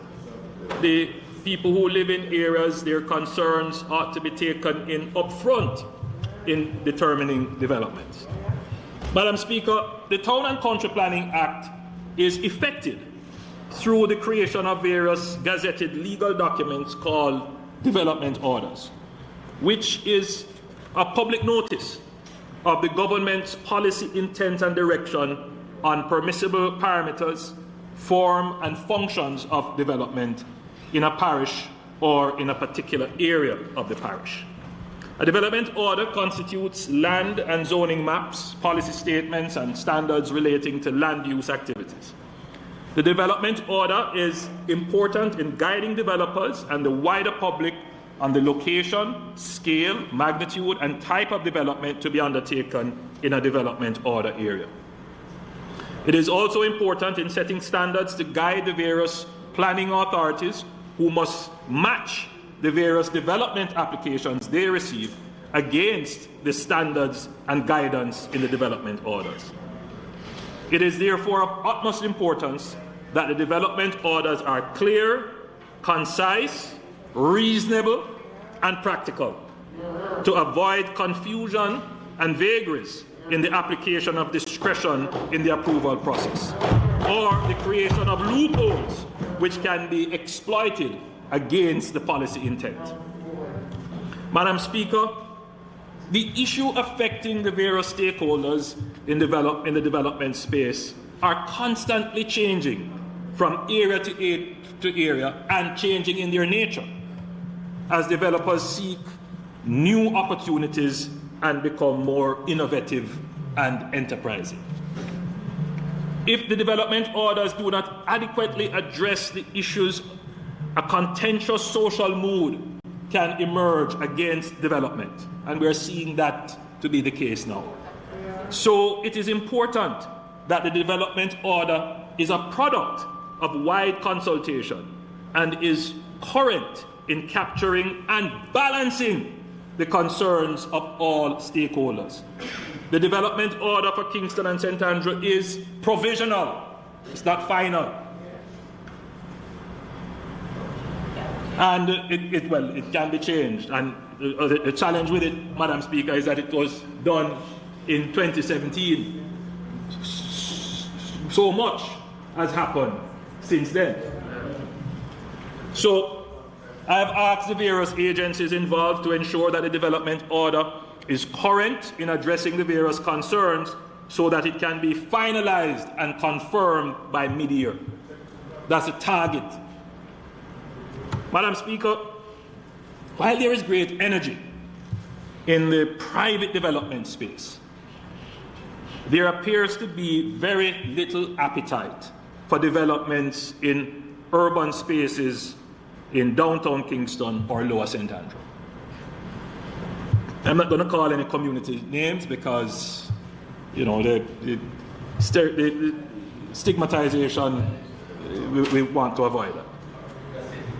So far, the development has been concentrated in and around New Kingston and Upper St. Andrew. This is creating housing for a certain price point and income level, but it is not addressing the great need for affordable housing within the city.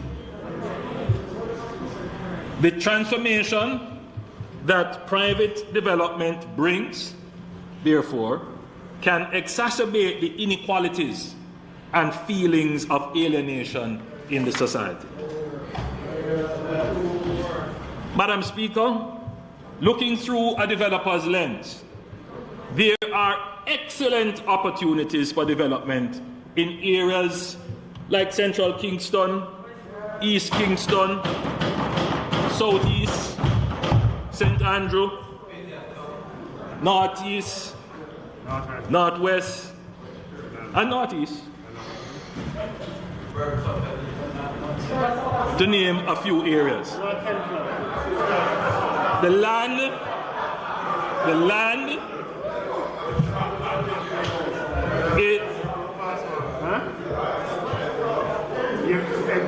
land in these areas are relatively affordable. The topography is usually flat. Basic infrastructure exists or is in close proximity. And the lands are close to economic centers with established transportation. This by itself would be a developer's dream. However, putting on the financial and economic lens, there are several impediments and risks to private capital that prevents its deployment in those areas. Some of these are known to us. Security immediately comes to mind. The fragmentation of land in these areas and the uncertainty of ownership is also a major impediment. If a developer is going to deploy capital in a project with low margins, then scale becomes important in securing returns. The lot sizes available for scale do not readily exist. And while there may be lots available, those lots would not be contiguous. We would want to be able to organize the redevelopment of an entire street or an entire block at once. And then this is how you could get infilling. This is how you could then start to see the regeneration of your urban communities.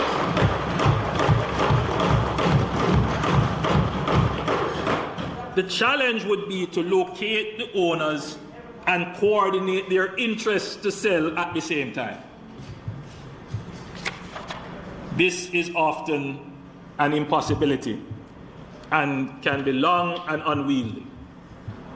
Madam Speaker, under the Urban Renewal Tax Relief Act, The government has a very useful tax incentive program, which is administered by the Urban Development Corporation, where certain areas of Kingston and St. Andrew are zoned for tax relief and other incentives if private entities pursue developments within those areas. They would be able to benefit from this incentive programs. They get all kinds of relief. Very few, if any, have applied for the relief. Very few.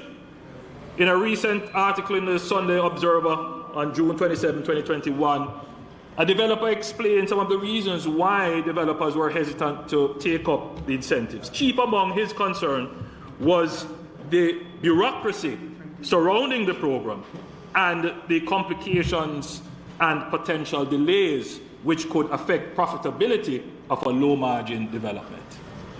Madam Speaker, there is clearly a need for a more coordinated and strategic approach to stimulating and attracting private capital in areas in need of urban development.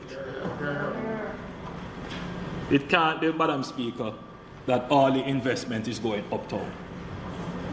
And as it goes uptown, we end up in social conflict. So, Madam Speaker, in addition, so we have to do something proactive and instrumental to help guide what is really a market failure. That's what we have to do. So in addition to tax incentives, which, you know, very important point, because the minister and myself on Sunday, we were debating the point. We were brainstorming the point, and we were toying with, you know, what could we do? Further incentives, what, you know. And then when you really examine the problem, the problem is not wholly and solely a financial problem. It is also a regulatory problem. That's at the core of it. So we're going to treat with the regulatory issue. So in addition to tax incentives, government has additional tools in the Housing Act. And, you know, not many people know of this act. Leader of the opposition, you're an attorney, you would know this one. The Local Improvement Community Amenities Act, 1977. Very powerful piece of legislation. But we haven't really used it. So we're going to pull the two acts together and we're going to use them. Well, we used it recently in Minister Samuda's constituency. Right? So we're going to use them. And government, for the first time in decades, there's also another very powerful tool, aside from the legislation. Very powerful tool. A fiscal tool, but very powerful. Not tax reduction. But for the first time in decades, government has a clear pathway for capital expenditure. Absolutely. Yeah. We have a clear pathway for capital expenditure that we can program capital expenditure to target areas in which we are trying to stimulate the renewal. So, Madam Speaker, the government will therefore revisit the zoned areas under the tax incentive program for urban renewal with a view to including certain selected areas which are not now covered but aligned and in proximity to the government's capital expenditure program to improve infrastructure. This requirement for the program will be, the requirements, for the program will be reviewed to reduce unnecessary bureaucracy, and the government will use its powers under the various legislations where necessary to acquire parcels of land for the purpose of renewing and developing communities of affordable housing in urban areas.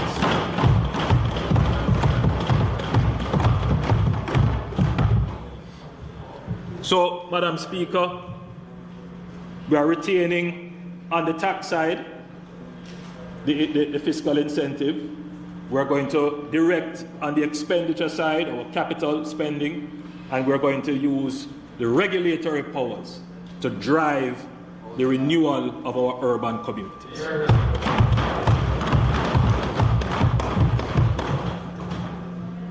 Madam Speaker, I have been deliberate in not giving too many details of the specific areas, as I do not want to go ahead of the finalization of the development order. Neither do I want speculators to start to act in the market. Madam Speaker, what we are proposing here will be a game changer for our blighted urban communities and for persons seeking to find affordable homes in Kingston. This is planting the seed for peace, opportunity, and prosperity. Madam Speaker, Jamaica is a member of the High Ambition Coalition for Nature and People, which has set a target of a minimum of 30% protection of land and oceans by 2030. This means that Jamaica is actively pursuing the protection of 30% of its landmass and 30% of its marine areas by 2030. These targets reflect Jamaica's clear ambition to double the targets currently agreed by the United Nations Environment Programme of 15%. The Convention on Biological Diversity, to which Jamaica is a party, defines a protected area as a clearly defined geographical space recognized, dedicated, and managed through legal or other effective means to achieve the long-term conservation of nature with associated ecosystem services and cultural values. During the current year, the government has also made significant progress in advancing protected areas legislation.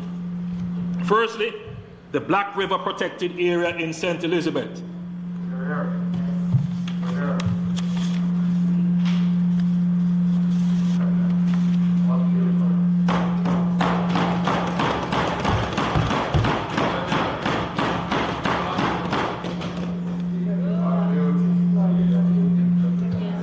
This designation of the Black River Protected Area will preserve the natural and cultural heritage of the area, including the swamp forests, mangroves, beaches, seagrass, and coral reefs.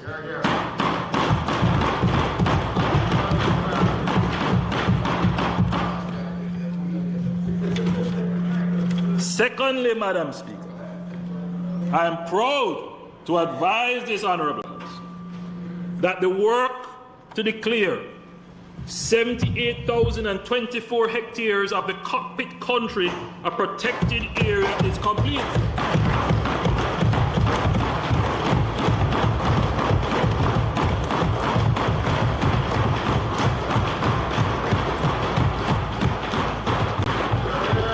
Again in my hand is the gazetted order under the NRCA Act, which provides binding legal protection to the area displayed on the map.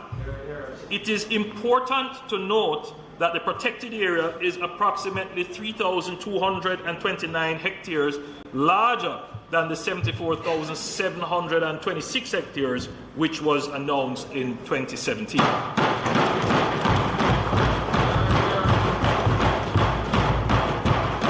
Madam Speaker, the Cockpit Country Protected Area is the island's largest terrestrial protected area and overall the second largest protected area after the Portland Bight Protected Area, which spans 187,615 hectares of both terrestrial and marine areas.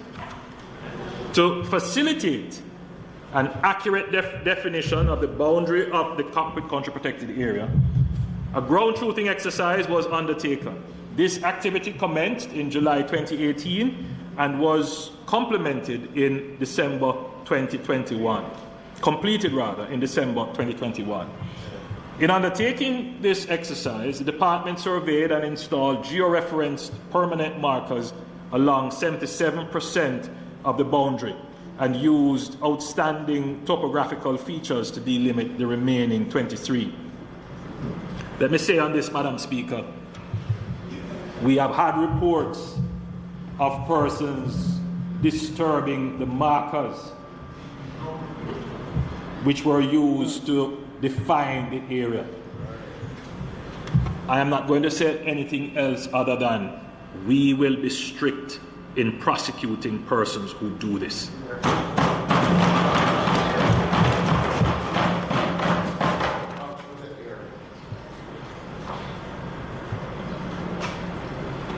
Madam Speaker, we have also included an additional 841 hectares of the clawed back area under mining lease SML 173, that famous mining lease, within the boundaries of the cockpit country protected area. Concurrent with the designation of the CCPA, the government has issued the Mining Prohibition Cockpit Country Protected Area Notice 2022, under which the entire area is now closed to prospecting and mining. There will be no mining in the cockpit country protected area. You know what? Let me not go there.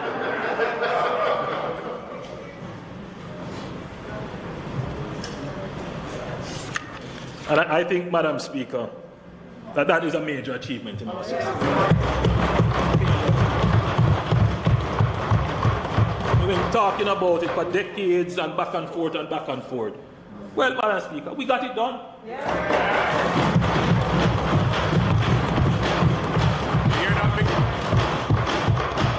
Madam Speaker, there is more to come. In the upcoming financial year, we will move forward with the protection of the Pedro Keys and the surrounding waters.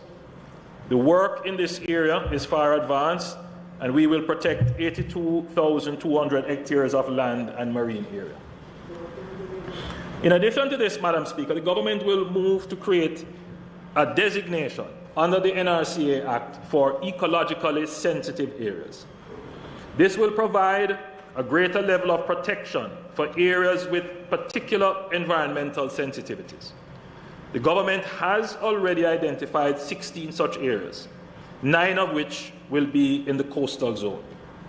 The Great Bay area in southwest St. Elizabeth and the Dry Harbour area in St. Anne are on the list for protection.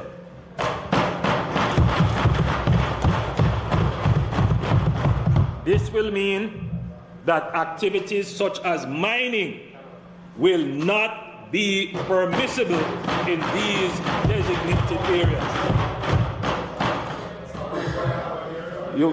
It will be defined. You will see it. You will see it. The important part of the statement is that there will be no mining there. Madam Speaker, the addition of the CCPA and the completion of the new designations we will be well on our way to meeting the target of 30% of land and marine areas under protection by 2030. That, Madam Speaker, is a big achievement. Madam Speaker, this government is protecting Jamaica's environment for future generations and sowing the seeds for peace, opportunity, and prosperity.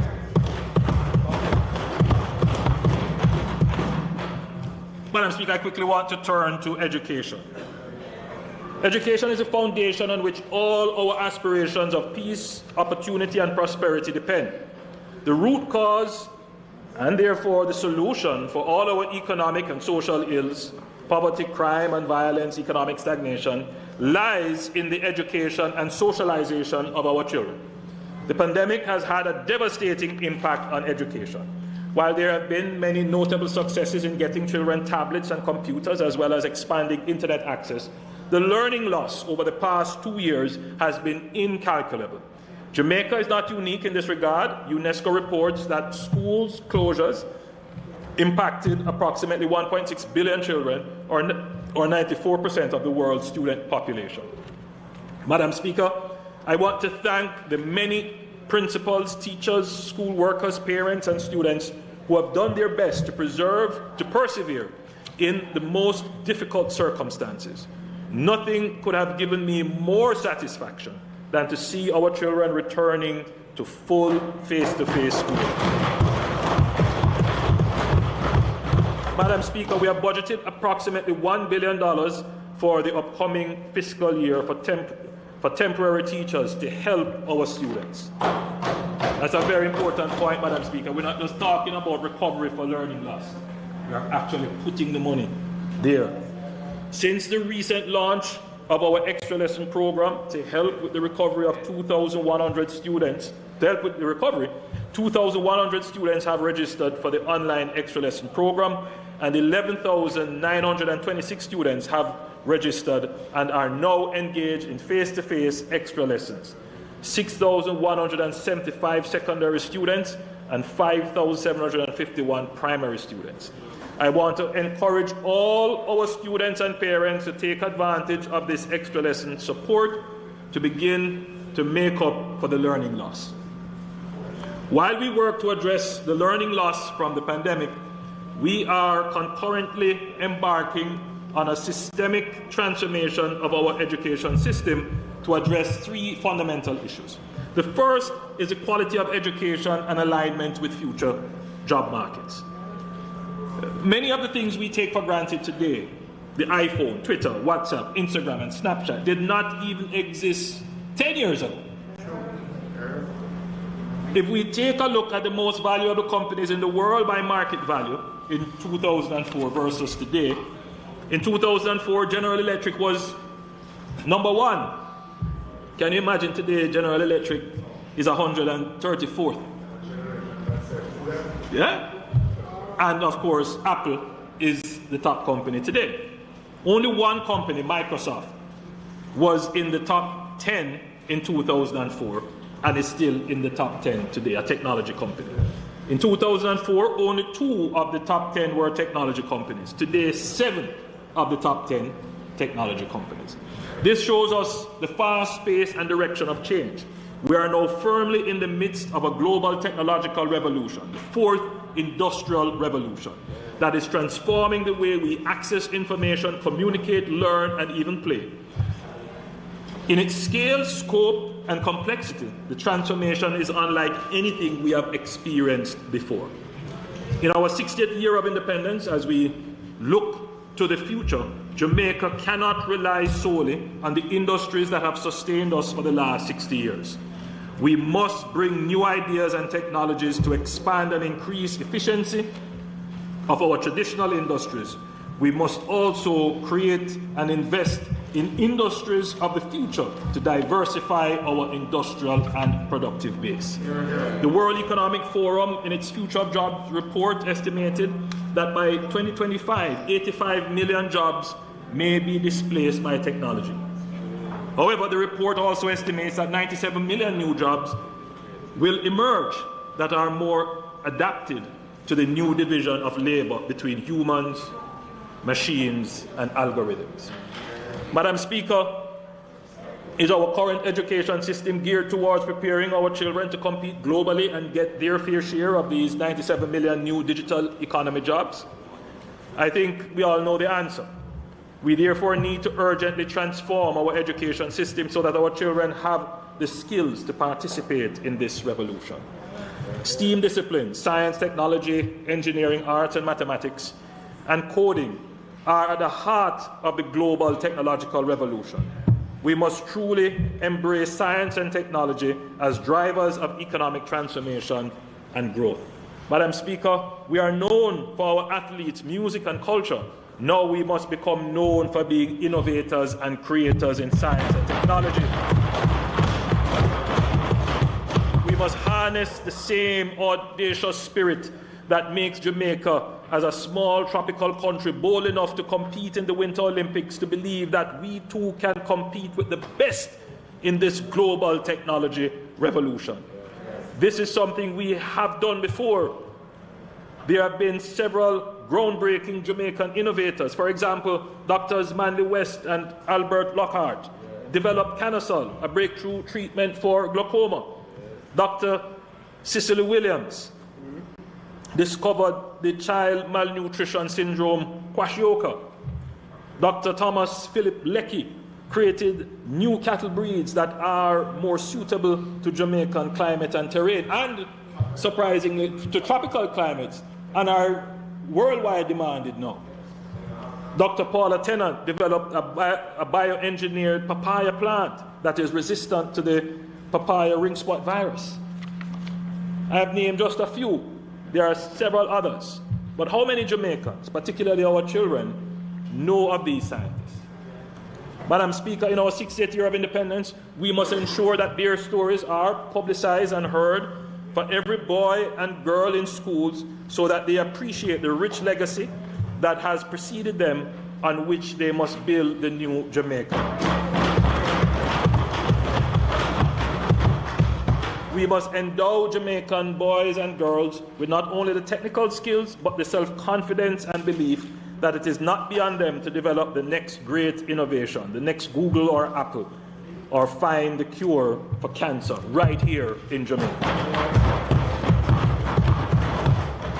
We have begun the transformation, but there is still a long way to go.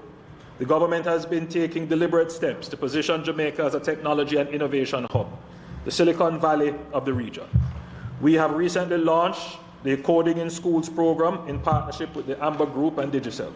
Coding will be taught from grades 1 to grades 13 across all public schools, and youth will acquire basic numeracy, language, and problem-solving skills, which are prerequisites for coding. Madam Speaker, while the pandemic slowed down our plans, we have not given up on our objectives to build 6 new STEM schools and 1 performing arts school. Work has continued apace to identify lands, and we will be launching an architectural design competition to design these new schools. The second core objective of education transformation is the restoration of societal values. Over the past decades, there has been an erosion of the moral fabric of our society and the basic norms of decency and civility that once characterized us as a nation. Verbal and physical abuse, vulgarity, and barbarity are becoming far too commonplace in our personal interactions. We have socialized an entire generation into normalizing violence. This is at the root of our epidemic of violence. The National Commission on Violence Prevention was established to study the problem of violence and the existing strategies being used to reduce violence and make realistic and attainable recommendations. The Commission has been consulting with violence prevention stakeholders in the public and private sector and civil society to identify gaps in past and current initiatives.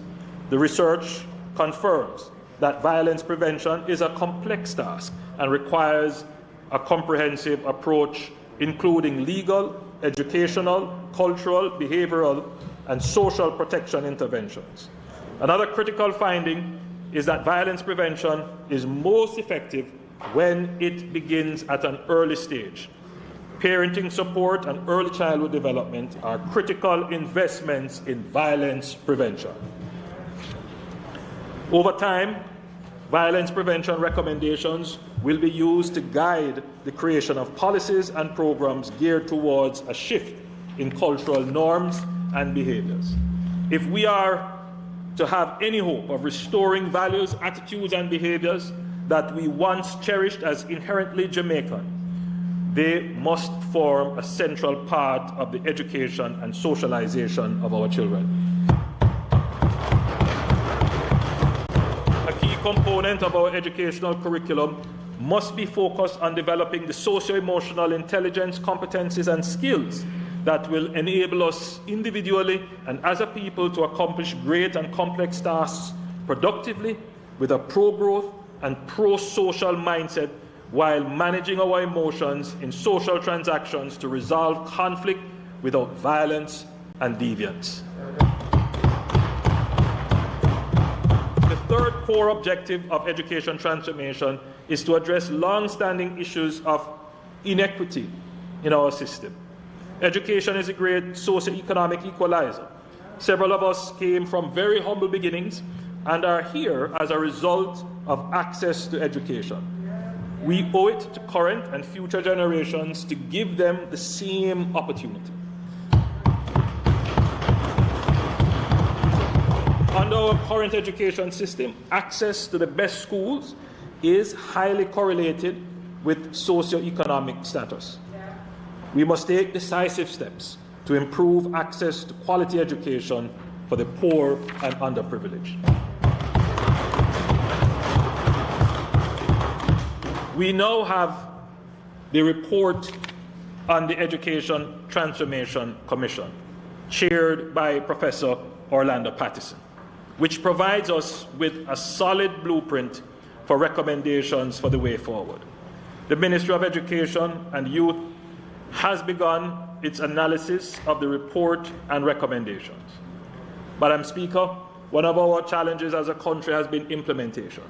In order to ensure that the Commission's recommendations are implemented, I will appoint an Education Transformation Oversight Committee, ETOC, drawn from members of the Commission and key stakeholders, including the opposition, that will be responsible for monitoring and publicly reporting on the progress of implementation of the recommendations. The Oversight Committee will be chaired by Dr. Adrian Stokes, a financial economist and a senior business leader who is a director as well at the DBJ. Madam Speaker, let me turn to the Heart Trust NSTA. Over the 40 years of its existence, the Trust has trained and certified hundreds of thousands of workers and established an enviable institutional framework for TVET in Jamaica. In fact, the last Global Competitiveness Report issued by the World Economic Forum in 2019, Jamaica is ranked 36 out of 141 countries in the quality of vocational training. Jamaica was the highest ranked Caribbean country and the third highest in Latin America and the Caribbean.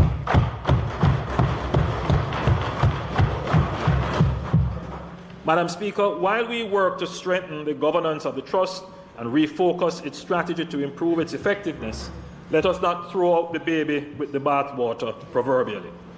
We need to build the Trust's multi-decade institutional knowledge in the fields of technical and vocational training, national service, and lifelong learning. Madam Speaker, I have appointed a new board under the chairmanship of Professor Alvin Wint. The key changes that the new board intends to implement are: 1, improvement in the quality of vocational training through increased integration of STEAM, that is science, technology, engineering, arts, and mathematics.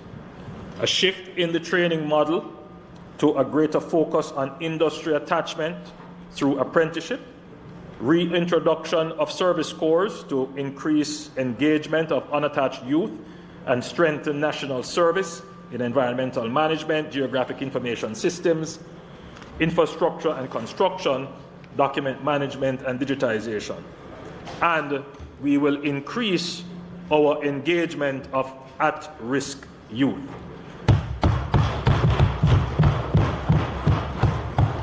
Madam Speaker, I've also asked Professor Pattison, as a follow-up to the report of the Education Transformation Commission, to lead a comprehensive review of the organization and delivery of the Jamaican system of technical and vocational education and training, including an institutional review of the HEART NSTA Trust, and recommend changes to improve its effectiveness. Madam Speaker, this government is transforming our education system and sowing seeds for peace, opportunity,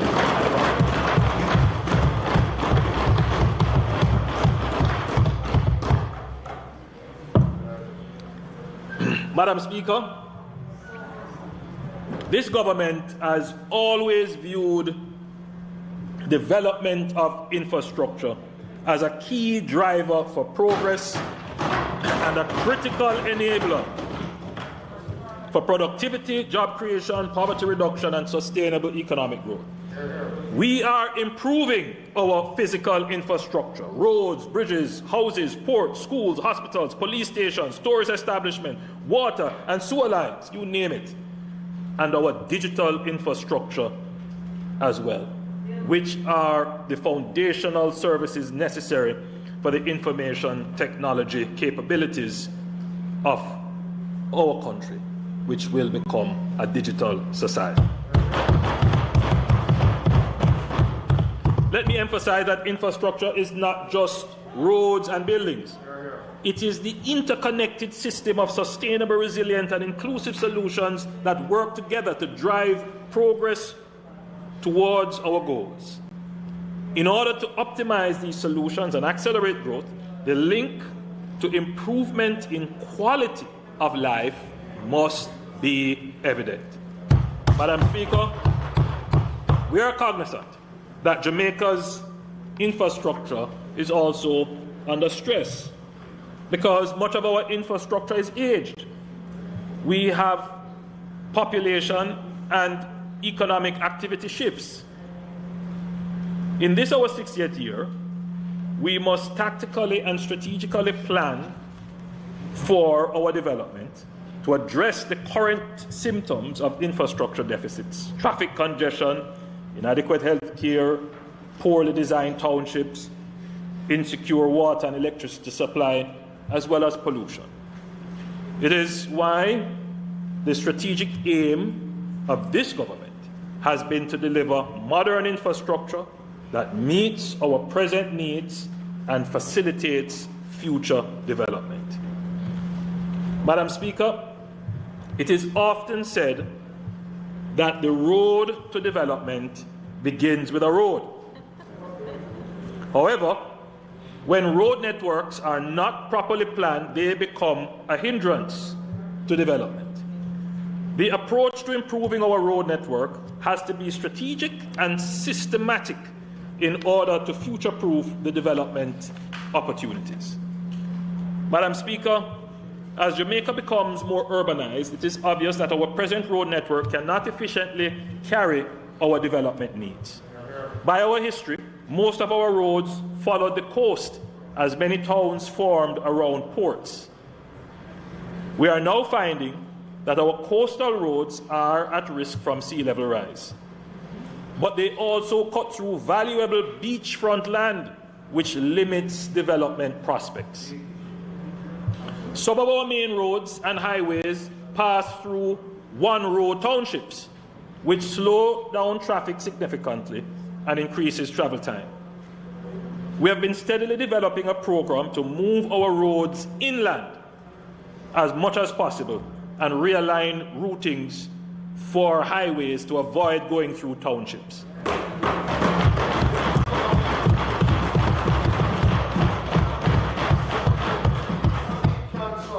However, we are realigning the road and bypassing townships so as to create safer and more resilient infrastructure and improve drivability and shorten journeys, which is good for commuters, and it is also good for the towns by taking off unnecessary congestion.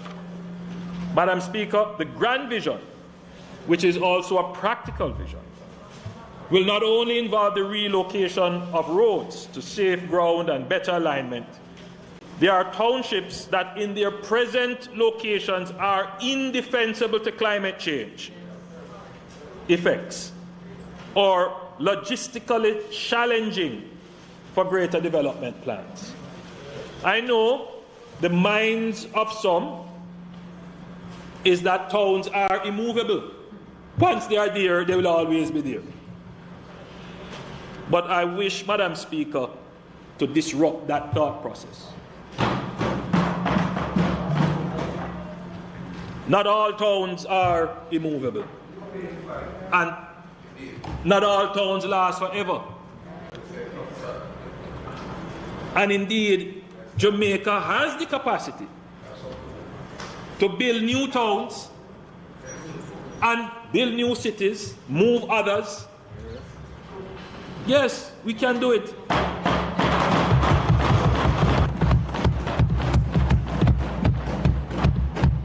You know, China is building a new city almost every year. Yeah. We can do it. So, as I said, Madam Speaker, I know in the minds of some, towns are removable. However, as we seek to build a first-class infrastructure and smart urban areas, which are the basis of good quality of life, we must orient our minds with the very fundamental interest of improving the lives of people at the forefront, to recognizing that the elements of our built environment are to be logically and strategically arranged for efficiency, sustainability, and aesthetics. Madam Speaker, in my last budget presentation, I outlined the plans for the Montego Bay Perimeter Road, so I'm pleased to update the nation today. Right? The US $274.5 million contract was signed with China Harbour Engineering Company, and the process of land acquisition and design work is ongoing. Work has started. The contractor has been mobilized and works on the widening and improving of some local roads in Montego Bay are slated to begin in the coming financial year. Some start already. So fast you're moving. This will be transformational for Montego.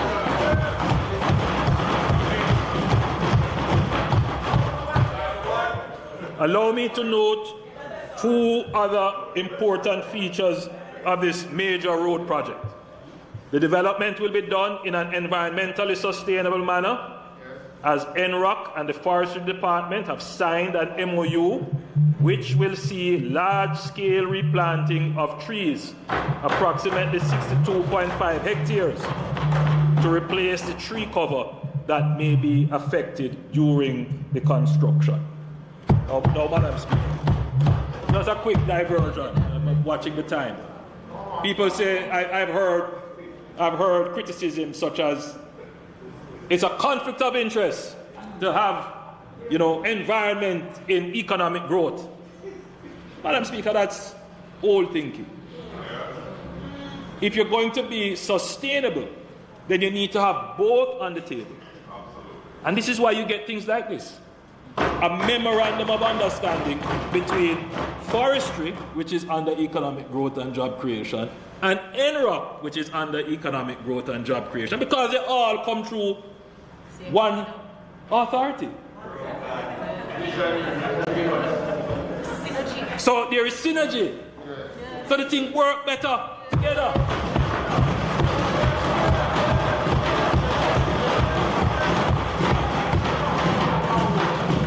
Madam Speaker, the contractor is contractually required to collaborate with the Heart Trust NSTA on ensuring Jamaican workers are trained and benefit from knowledge transfer.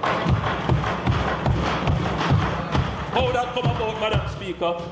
Because Heart comes through the same authority as NROC.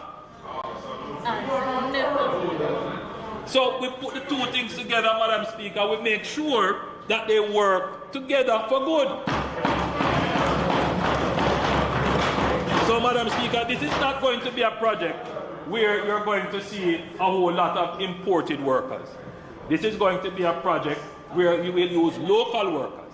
And it is not just there as laborers, they will be there as trainees to learn and develop a skill. Because, Madam Speaker, if you think that you see road work yet, I literally had to cut and say, you know what, I can't give them everything this year.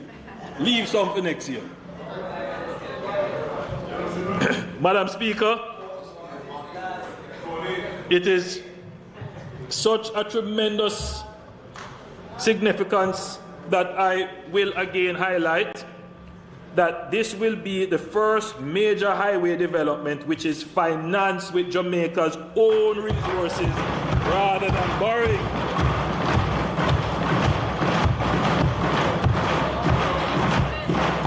We have come a long way as a country. Government is not only ensuring that Jamaica makes strides in the development of critical infrastructure, but also in how these developments are financed. Hopewell, Sandy Bay, Lucy Bypass. Madam Speaker, once again, the Montego Bay Perimeter Road once that perimeter road is complete. So you come at the, Madam Speaker, you are coming from the airport or from Iron Shore, and you jump on that perimeter road. But here's the problem now. Once you come off the perimeter road now, you end up in Hopewell. Another traffic, another constriction. So, Madam Speaker, we are sure that public sentiment will mount regarding the congestion in Hopewell and Lucy. The NAA has developed preliminary designs and plans for these towns. However, the geography of the area makes it quite difficult and expensive to construct bypasses. I have assigned Minister Homer Davis to begin consultations with the Hanover Municipal Corporation and the political representatives on possible solutions and strategies that could be employed to achieve the objective of improving traffic flows and developing the township. So we know, Madam Speaker, that we can't just go and say this is what we're going to do. So we have a design, but we need to bring the people along. So, which is why Minister Homer Davis will start that process. So, there will have to be a conversation. Because, I mean, maybe I shouldn't say it, but maybe it should be in the consciousness of people. Sometimes it might be cheaper to move the town than move the road. So we have to look at the cost effective, the economics of it. And maybe moving the town to a new town means a better town for everybody. Plus improved traffic flow. So, Madam Speaker, we shouldn't wed ourselves to how things are now. We should look at things and say how they could be and strive to achieve.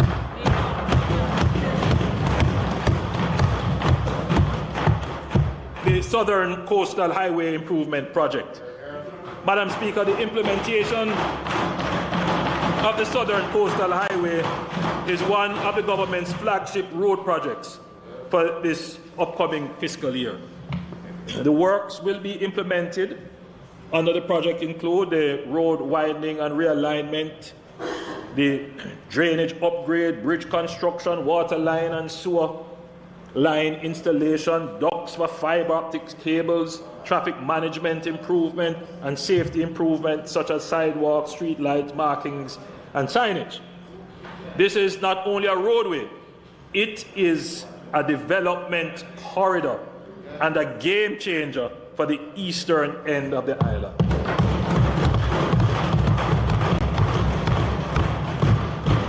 Madam Speaker, Tranche 1 of the project has 5 packages which are between 63% and 78% complete, with the Hordley to Long Road and Mansionil to Fair Prospect stretches at the highest level of completion. Cumulatively, the government is spending just under $5.4 billion on the corridor, making up Tranche 1. Tranche 2, valuing approximately $6.6 billion, has a further 5 packages and is between 15% and 30% complete. Just over 38 kilometers of road is being targeted for reconstruction under this tranche. Already, the Maypen to Williamsfield Phase 1C of the Southern Coastal Highway Improvement Project is underway. That's the extension to the East-West Highway.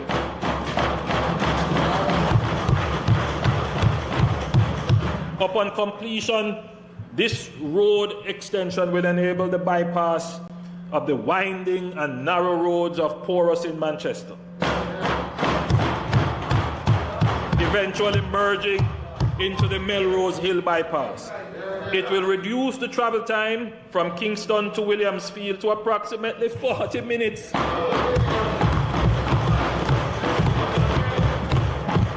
Hereby improving personal productivity and providing a basis for bolstering business activity, including South Coast tourism. Madam Speaker, while we celebrate the gains, I must also acknowledge the disruption to daily lives of citizens especially in Portland and St. Thomas. Some residents have been negatively impacted by the disruptive nature of the work. I have directed the NWA to ensure that contractors are respectful of the rights and property of the residents. I ask the residents and commuting public to continue to have patience and pardon us as we make progress on your road to prosperity.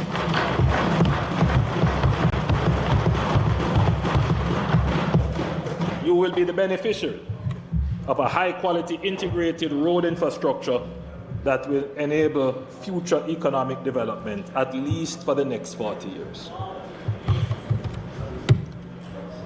I want to talk a little bit, Madam Speaker, about the North Coast Highway project. Madam Speaker, traffic volumes along the North Coast Highway have increased significantly since it was developed in the 1990s, and therefore exceed the design capacity of the current roadway. With new housing and commercial establishments along the route, the highway in some sections functions more like a local road with many ingress-egress crossings and encroachments. This means that travel time and congestion on the roadway will be increased for road users. We have been hearing the complaints of the traveling public on this very important corridor. NROC has commenced a project. NROC has commenced a project planning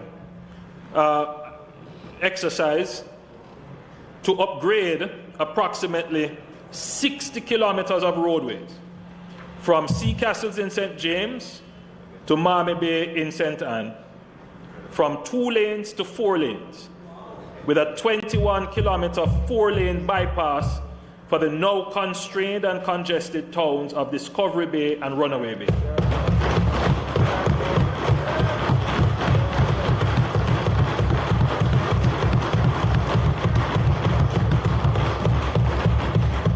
We are expecting to complete the planning phase,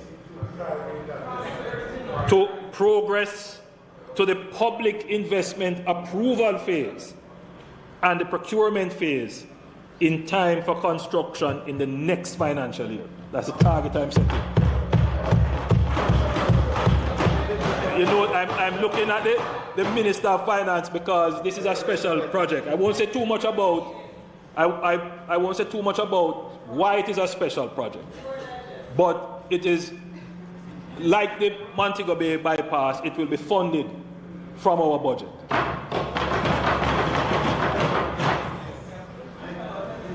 Madam Speaker, I want to spend a little time on the Morat Bay bypass. Madam Speaker, the NWA is currently carrying out shoreline protection work on sections of the North Coast Highway that leads through Morat Bay. In addition to the threat from the sea, the road leading through the town is significantly congested. I don't know if you have ever Morat Bay. If you have ever driven through Morat Bay. Yes, I saw him. Yes. There was no congestion at that time, though.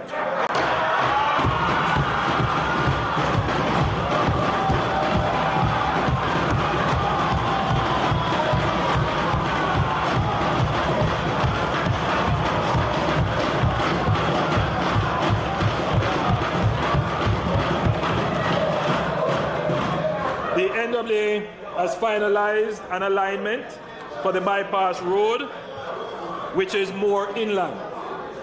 Design work will begin this year, and we expect to have the project through the investment approval and procurement process in time for construction in the next fiscal year. That's how fast we are moving that way.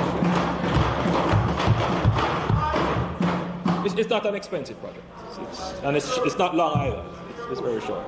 And the alignment is, there is an existing road, and so we'll use that existing alignment and road and create a proper bypass. I don't want to say where yet, but you know where it is. Now I want to spend a little time, Madam Speaker, on a parish I love, Portland, a town I love, Port Antonio. So, Madam Speaker, I want to talk about the Port Antonio bypass and the wider Port Antonio development. Madam Speaker, you will recall that the government of Jamaica undertook the Southern Coastal Highway Improvement Project with the expressed aim to unlock the development potential of Jamaica's south and east coast. In furtherance of this goal, the government has approved the construction of the Port Antonio bypass in Portland as a part of the Southern Coastal Highway Improvement Project. As currently conceptualized, the project will see the construction of 17 kilometers of 4 lanes of arterial road around Port Antonio and 2 standard shoulders. So if you can, you will see the red line. Well, it's clear on the left. So that is the alignment. Madam Speaker, the initial and primary objective is to take traffic passing through the town, but not going to the town, out of the town. Therefore, Madam Speaker, in the first instance, we will construct 2 driving lanes for the bypass. So the road, Madam Speaker, will then look like the Palisados Road. So you build the 2 driving lanes, but you leave 2 spaces for 2 other lanes, plus the shoulders. And that is how, Madam Speaker, we are able to get it done quickly.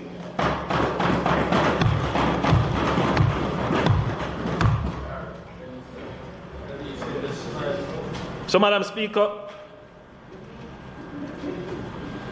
in the medium term, and we will also leave a reservation for a utility corridor.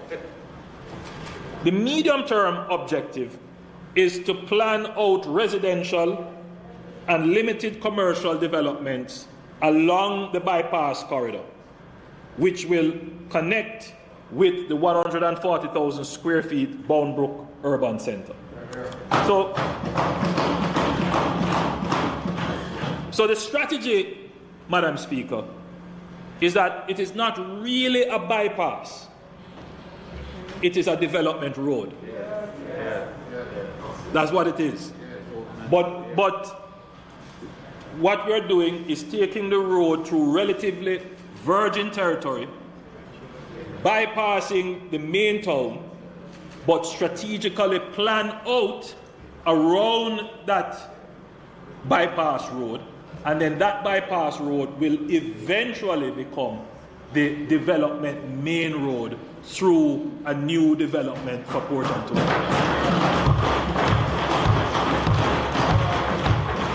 But to get the development to happen in Port Antonio, you need to remove the congestion out of Port.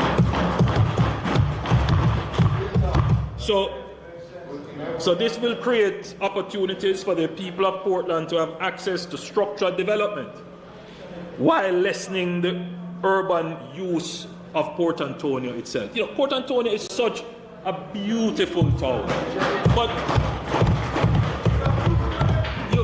you're not going to be able to truly realize the beauty of the town and to benefit from it, because it has so much urban and domestic uses that it takes away from the town. So this is what we mean when we say, Madam Speaker, we're planning. That's what planning is about. Urban planning. Madam Speaker, the designs and planning, by the way, just for background, because people might wonder, how is this happening so fast? When the South Coast Road was being planned initially, it should have been a toll road. That's what was the initial plan. And that toll road would have gone past Portland. That is Port Antonio. So we had already identified, the NWA had already identified an alignment. So we are using the already identified alignment. But, Madam Speaker, we're not going to turn it into a toll road.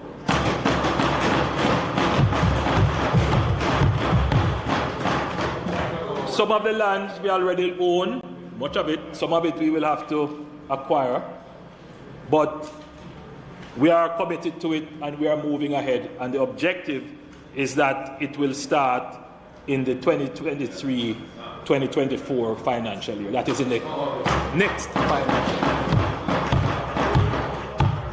Pay close attention to that year. 200 billion infrastructure projects. You heard me say. And I want to spend a little time on some urban roads in corporate area and Portmore, just quickly. So, Madam Speaker, the government plans to implement $13 billion special capital expenditure CAPEX program targeting 6 strategic high-traffic corridors. We're going to be widening Arthurwick Drive from Mountain View to Town. Madam Speaker, very important, that corridor. Now, remember what I spoke of earlier regarding trying to stimulate development in urban areas that are suffering from blight. Now, that corridor, Madam Speaker, will see a significant investment. Sewer, internet, proper water. So that corridor can be used as a stimulus for development in those areas. I never call any community name. Don't mention any name. I see a big smile on the MP for Southeast.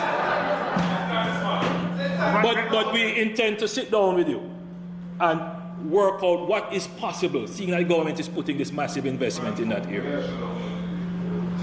Then, Madam Speaker, and that will begin April this year. That begins April this year. The contract is ready to go.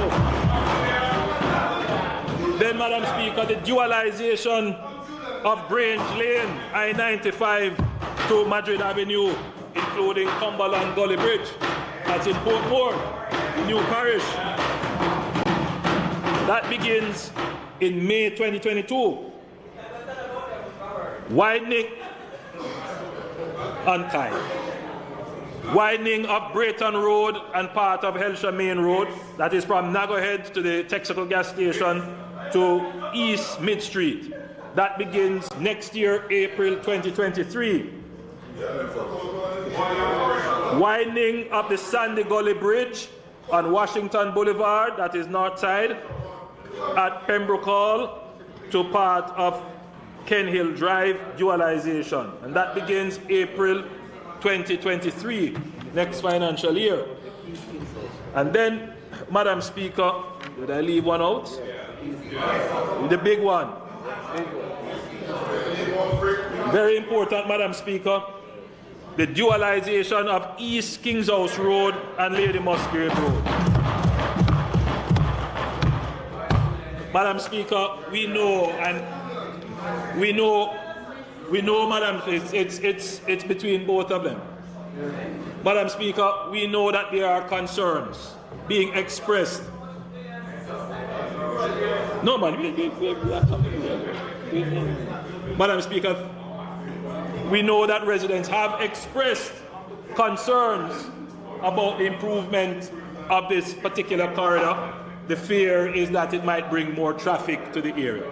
Madam Speaker, let me say that we have studied the problem, and I think you're not going to see any greater traffic. I think what you will see is a smoother flow of traffic. But the important thing is there are concerns raised along that corridor. There are certain trees, and you know, in previous developments, we have not always have been as sensitive as we should to protecting the trees that are there. So I have tasked Minister Mati Samuda, who is here. He's well aware of what the task is with the Forestry Department. We are looking to acquire a particular piece of equipment that can be used to, not a saw, no, a particular piece of equipment that can take up the tree whole. It's not a guarantee that we will be able to save some of these trees, because some of these trees are very old. But what we have done is we have identified properties nearby where these trees that we will have to relocate, they will be placed there. But, Madam Speaker, we must pay attention to our streetscapes. When you drive in some other countries, it is a beauty. The infrastructure is not just to throw down the concrete and leave it nasty and chaka. Madam Speaker, we have to get above that now. And that particular road has a certain character about it. And I can understand why the residents would be concerned. And so the street, I have said to the end of the day, pay close attention to the streetscaping. Right? So, Madam Speaker, I am going to be personally looking at that one to ensure that when we do improve the road, we improve the character of the road, we reduce the noise that comes from the road, and that it can become a corridor that people can look at. And well, I mean, we have an elegant corridor, but yes, it can be a corridor, an aesthetically pleasing corridor. Yeah. Madam Speaker, the final high traffic area is the new Portmore access. That is the Mandela entry into Portmore. The creation of a bridge over the Rio Cobo. That will begin August 2023. That is next year. But the planning, the designs, all of that is almost complete. You're going through the public investment process, and that will start. Madam Speaker, just quickly, because people listening will say, but then the next year that. Madam Speaker, road doesn't start when you see the backhoe break ground for the first time. No. The road starts a year before, when the engineers finalize the designs, and then we go through a process called the public investment process, where every expenditure of public resources for an investment goes through a very rigorous process of testing. It is really a competition against, should we really be using the money to do this versus something else, to ensure that we are getting the best value for the money. That process can take a little time. It does frustrate me, but it's a process we have to go through. And then once you have gone through that, then you have to go through a procurement process, which is the person who gets to do the work, did they get it fairly? And that entire process can take months, up to a year, or more sometimes. So when you hear me say it starts next year, I could only say that because we have finished the important designs, and now we are in either the public investment cycle or we are in the procurement cycle. So, Madam Speaker, the government is focused on realizing economic growth and development through several large construction projects, and we have not forgotten to invest in our communities. During the last fiscal year, the NWA expended $5.3 billion on road maintenance and repairs, and another $637 million was spent on flood mitigation works. Madam Speaker, I'm also very aware of the seriousness of flooding in some areas of the country, including the Marcus Garvey Drive area. Works will be done on mitigating the impact of stormwater flows in places such as I said before, Marcus Garvey Drive, Maxfield Avenue. Very important, Madam Speaker, the Falmouth drag line. It's a very unusual piece of civil works, but it's very important to protecting the town, that drag line. So we will do some work on that. Maypen in Clarendon, that town is always under threat. And indeed, some serious work has to be done to continue what was started in Southwark Turn to come right down into the town of Maypen. Santa Cruz in St. Elizabeth, Madam Speaker, that is another major area where there is flooding. Some works will begin there. Port Maria in St. Mary, and Madam Speaker, it seems that there is a 2-year cycle for flooding in St. James. We will be doing some work on the, what's it called, Minister, the North Gully? Madam Speaker, I believe that with investments in these locations and more resilient infrastructure, we will be able, Madam Speaker, to safeguard our country against the shocks of natural disasters. Madam Speaker, I want to say a few words on Portmore. Yes. The 15th parish. Yes.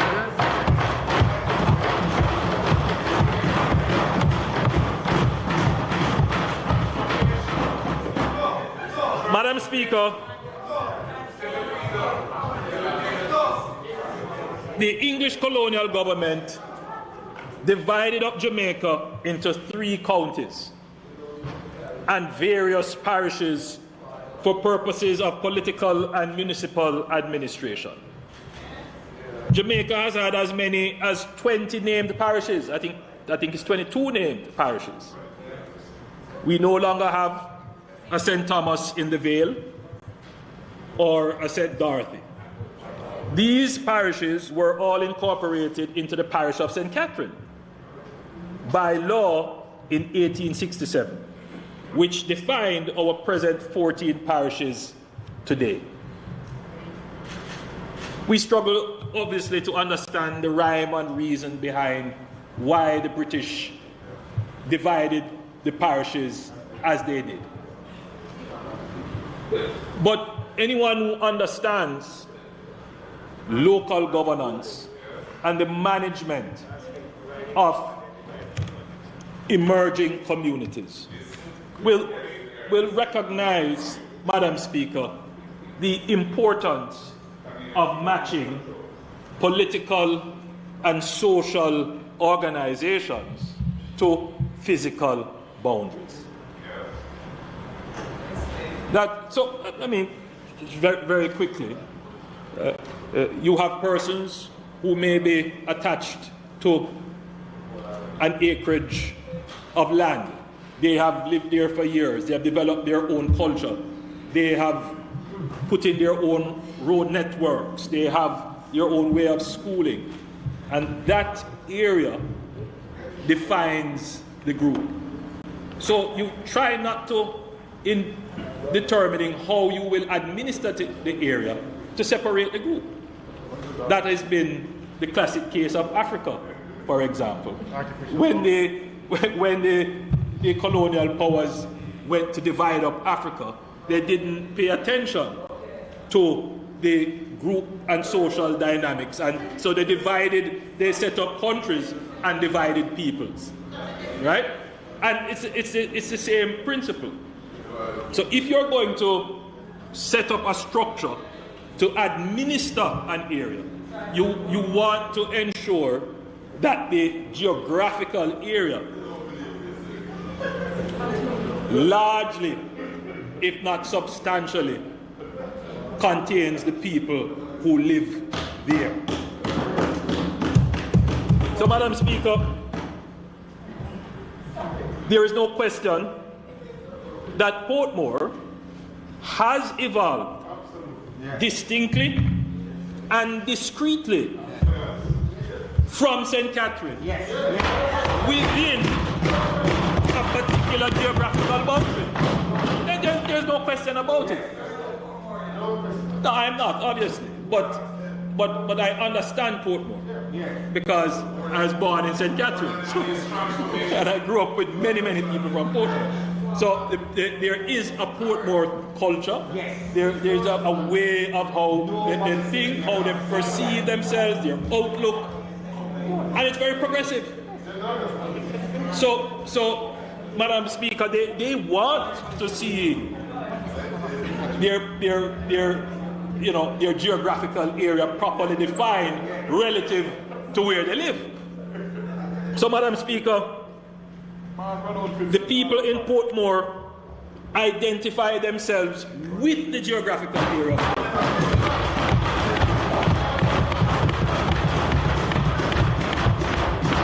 And, Madam Speaker, the truth is, they get most of their services in Portmore. And truth be told, Madam Speaker, they get more of their services in Kingston than they get in St. Catherine.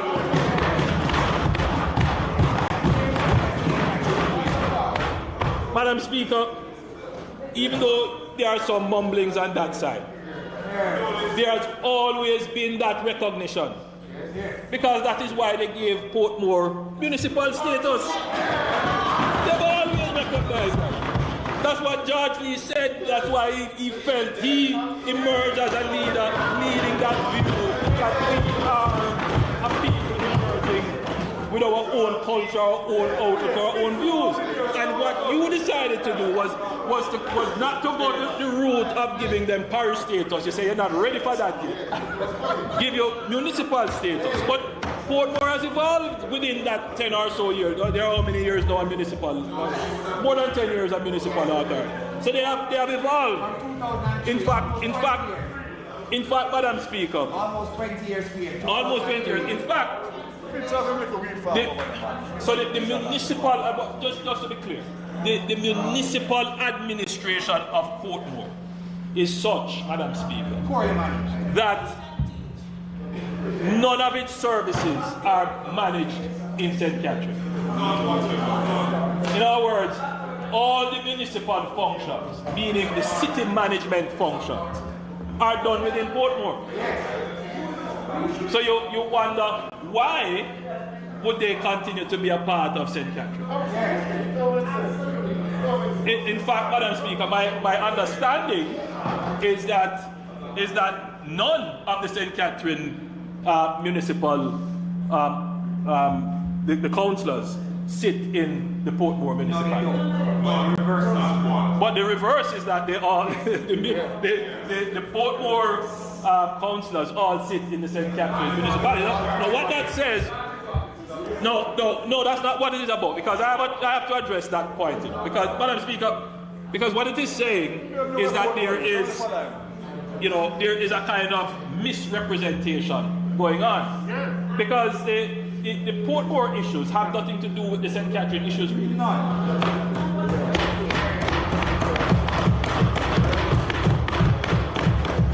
So defining Portmore as a parish is as much for Portmore's benefit as it is for St. Catherine's benefit.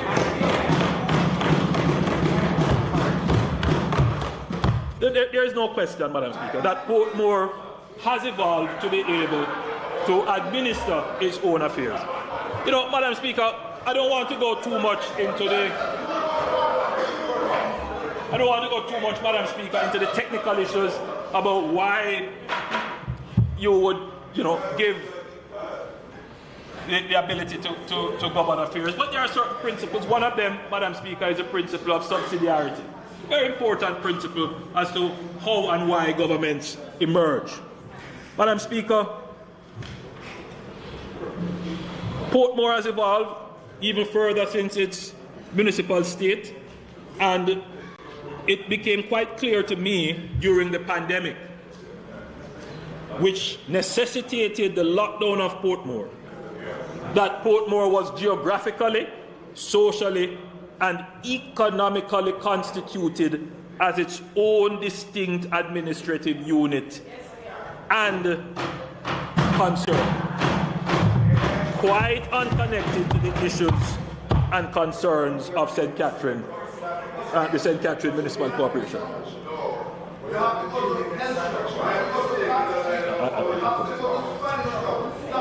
Points are being made about the absence of important infrastructure such as hospitals and a market or other such infrastructure. But, Madam Speaker, those are not fatal to Portmore becoming a parish.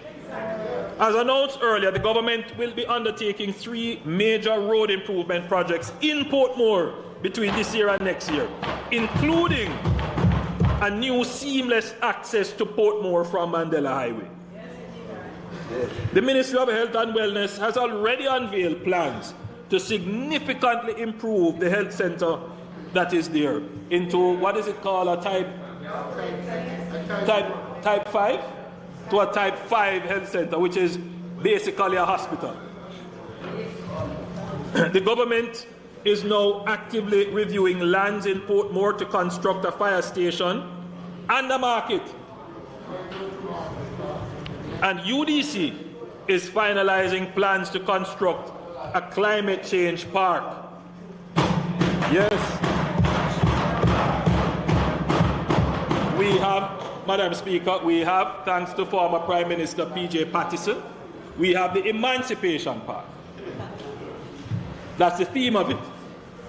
Madam Speaker, I was very pleased last year to open the Harmony Park in Montego Bay.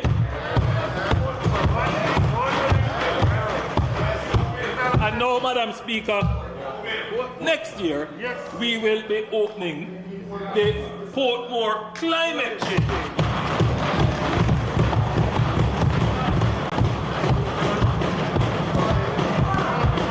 So, Madam Speaker,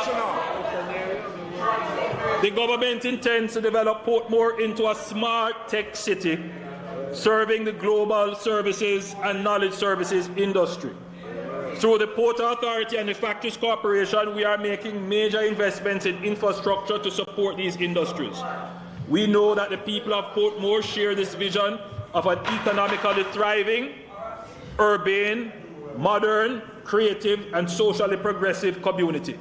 We are confident that the new parish status will unleash a sense of pride in the community, which will see the fulfillment of this vision.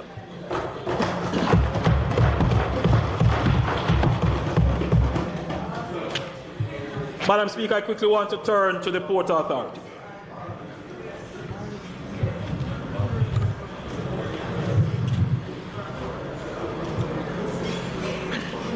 Madam Speaker, cargo transshipment grew by 20% this year in spite of the global logistics supply chain disruption. There was an expansion in volumes at the Kingston Container Terminal by several large shipping lines during the year. The capacity of the terminal was officially certified as 3.2 million TEUs, up from 2.8 million TEUs. I want to talk a little bit, Madam Speaker, about shipping, cruise shipping, and creating a multi-destination itinerary. Cruise shipping was the sector most badly affected by the pandemic. The complete cessation of vessel arrivals in April 2020 continued throughout the first half of this year. Through careful efforts, ships began to slowly return in September, growing steadily and expanding to all ports by the end of 2021. Notwithstanding the loss of revenues from cruise ships operations, the Port Authority continued to invest in upgrading the new facilities at all terminals with a view to improving the efficiency of operations and keeping with a deliberate strategy of differentiating each of the island's terminals. In Ocherius, our second major berth, we developed, Madam Speaker, the Reynolds Pier to accommodate the increasing demand from the cruise ship lines. All industrial activities that have been moved from that port, Madam Speaker, and have been relocated to the western side of the port, and the eastern end has been transformed into a cruise-friendly location with a new reception building, new ground transportation handling facilities, and new amenities. A new promenade linking the Reynolds cruise facilities to the town of Ocherius was completed. In total, over US $23 million was invested in the Reynolds Pier transformation. Madam Speaker, Ocherius now boasts a second pier for the largest cruise vessels, a capability befitting the Caribbean destination with the most exciting attractions. In Falmouth, the Port Authority completed a unique artisan village at Hamden Wharf in collaboration with the Tourism Enhancement Fund. The newly constructed shopping facility will offer visitors the best available products from local artisans, craftsmen, and entertainers and culinary experts. The facility will be accessible directly from the cruise port and will be open to the general public as well. This facility has been handed over to the Tourism Enhancement Fund, which will be managing the operations of the facility.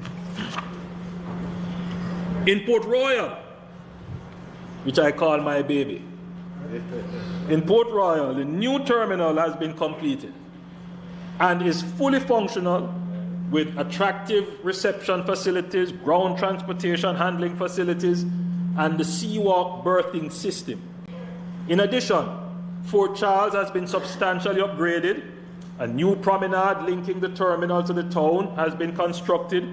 A new sewage treatment plant to accommodate the terminal and the town has been commissioned, and a building to house a new museum and restaurant is under construction and is to be completed in the second quarter of this year. In collaboration with the NWC, the connections in the town to the new sewage facility are being implemented during this financial year. The NWC will also be budgeting, or be rather upgrading, the water supply in the town.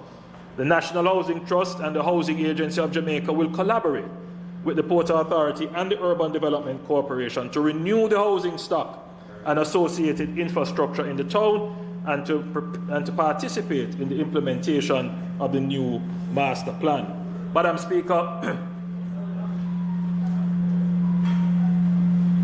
Port Royal has been badly hit by the pandemic. It was just starting to emerge. But Madam Speaker, we are not in any way deterred by that. We are proceeding with the investments. And we still have ships coming.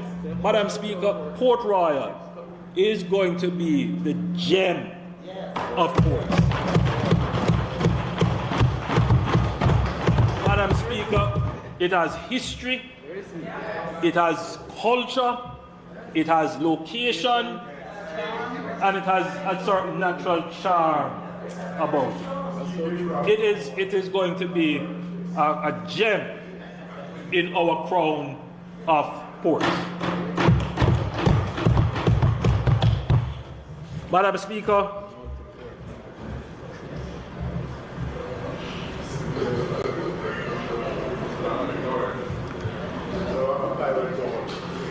I already mentioned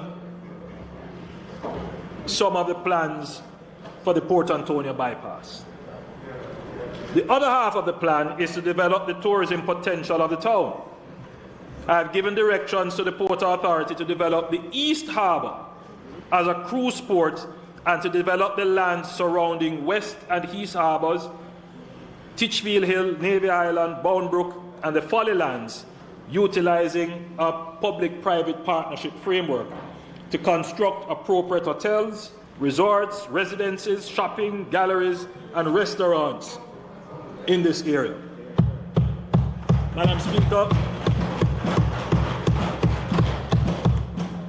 this will create another port town. So, Madam Speaker, look at it now. We have Montego Bay. We have Montego Bay Port. Ships come in regularly, lot of attractions, big business for that economy.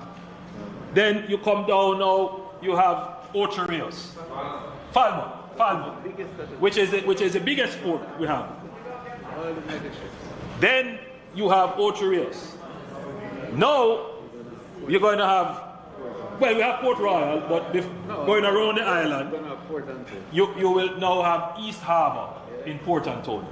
But Madam Speaker, the idea in that is not to create mass tourism. For the East Harbour and the development in Port Antonio, what we want to create is what you call low intensity, high value tourism. Madam Speaker, no. Low intensity, high value. I mean all the oil friends Madam Speaker, from the GCC countries can come. Madam Speaker, we see where yachts are fleeing certain places, searching for homes. But Madam Speaker, the idea is to create the St. Barth of the Northern Caribbean. That's the idea. Madam Speaker, we are sowing the seeds for peace, opportunity, and prosperity. Now, Madam Speaker, I have to make a decision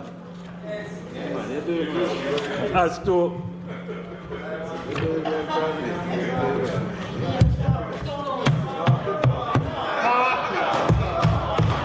there are just so many things, Madam Speaker, so many things.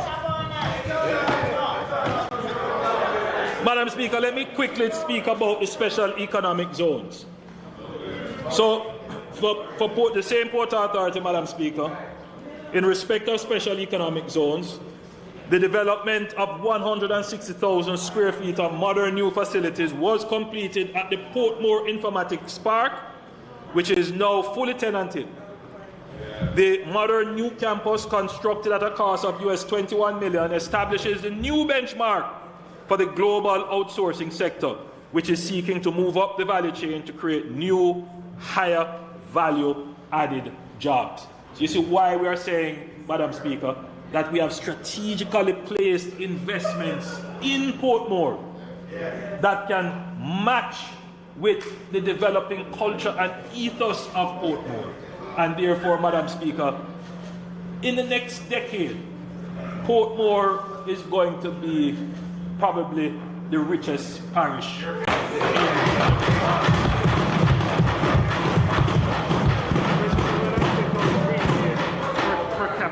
Per capita. And by the way, we leave that for next year. We have some other plans. We leave that for next year. Can't give them everything now. Madam Speaker, a new 200,000 square foot logistic facility was completed in the Kingston Logistics Park, immediately adjacent to the Kingston Freeport Terminal. The facility meets and exceeds the established international standards for new logistic facilities and is now tenanted. In addition to a new security complex currently housing the Jamaica Customs Agency's CET operations and the operations of the U.S. Container Security Initiative, and this was constructed and also tenanted.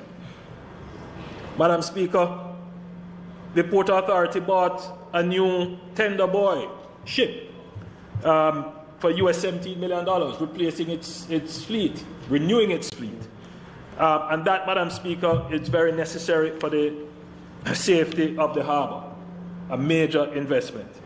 Madam Speaker, turning quickly to what is to come, the PAJ, having pioneered Jamaica's business process outsourcing industry in the Montego Bay Free Zone and having established the Portmore Informatics Park as a new benchmark for excellence in the sector, the PAJ will now seek to monetize some of its investments in this sector and reinvest the proceeds in catalyzing development in other economically attractive growth areas where the private sector has yet to become comfortable, Madam Speaker.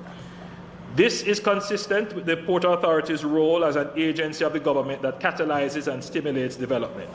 Accordingly, the PAJ is at an advanced stage of preparing to bring some of its BPO assets to market in a way that will allow a wide cross-section of Jamaicans to participate as investors in growing the sector, in this growing sector of activity where Jamaica has demonstrated a distinct competitive advantage.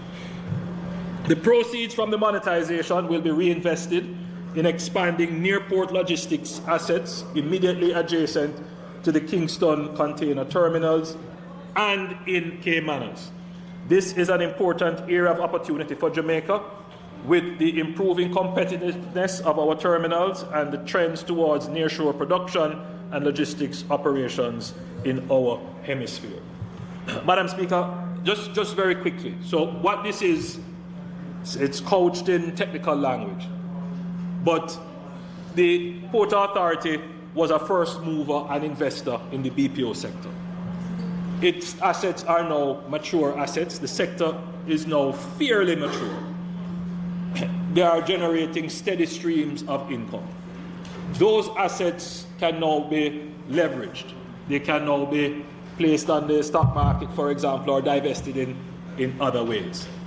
The resources that you receive from that, Madam Speaker, we will now use it to enter into another area where we can be pioneers.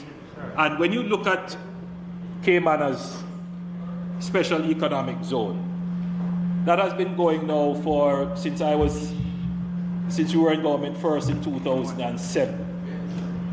And even before that. And we haven't been able to do it. Long before that. And we haven't been able to do it. We had hopes here and hopes there and things come and projects, and it wasn't done. We're going to get it done this time, Madam Speaker. And we're going to make sure that we have the funds to do it. And so the Port Authority, in taking the funds out of those assets that are mature and steady earning, we leverage those funds, and then we're going to invest it back now into developing the Caymanas the Caymanas Special Enterprise Zone. And that will give us now a new frontier, true new frontier in the logistics business. And I'm saying, Madam Speaker, I'm saying this because if there ever was a time, leader of opposition business, if there ever was a time to do it, it is now. Because what is happening globally is signaling, Madam Speaker, that there needs to be a kind of recalibration of world production. And they are going to be searching for markets. Not just, Madam Speaker, that's not about China. Madam Speaker, recently, you'd be surprised, someone called me from a company overseas asking, call me directly, Prime Minister, does Jamaica grow sunflower seeds? Do we grow sunflower seeds in Jamaica? But it is a big product. They can't get any now because the bulk of the production is between Russia and Ukraine. So what is happening now is that many persons who are producing are saying, maybe we need to look in this region a little bit more. And so Jamaica needs to position itself to be able to take advantage of some of that recalibration of global production capacities. Madam Speaker, I have already outlined major plans for the eastern end of the island, but I'm happy to report that following the securing of funds on the private market, that the contract for the Morat Bay Urban Centre was signed yesterday with China Harbour.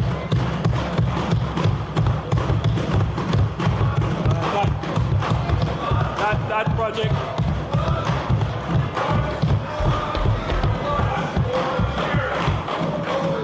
So, Madam Speaker, the Morat Bay project has been long in coming. It's a really tricky one, but we have secured private sector funding. We have signed the contract now with China Harbour, and so construction should begin shortly thereafter. So if you look at what is happening, you have this lovely road, lovely highway, which is connecting directly into this new urban centre, and that, Madam Speaker, is going to become the linchpin of economic development in that area.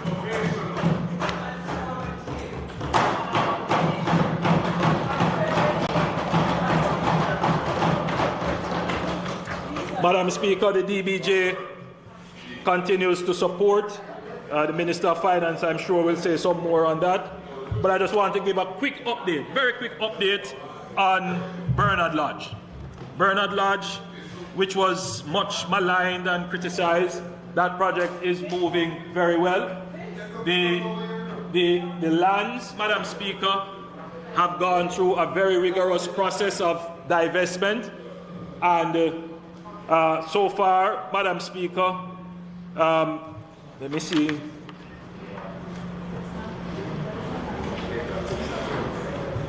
So far, Madam Speaker, they have divested 5 blocks, including 3 residential and 2 light industrial. And, Madam Speaker, some persons have actually started construction of housing in the area. So the program is off and running. The infrastructure is being done, that is the water and the roads. You're going to see emerging in Bernard Lodge the first planned smart city in Jamaica.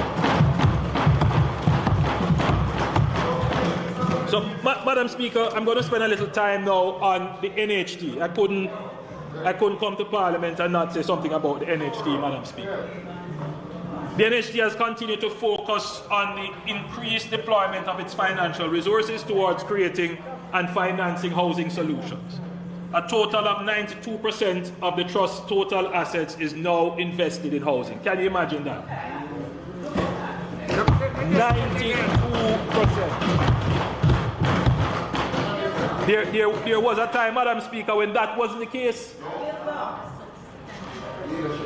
In order to generate additional cash to accelerate housing development, the NHT has been undertaking sales of mortgage receivables under the Joint Finance Mortgage Portfolio, the JFMP.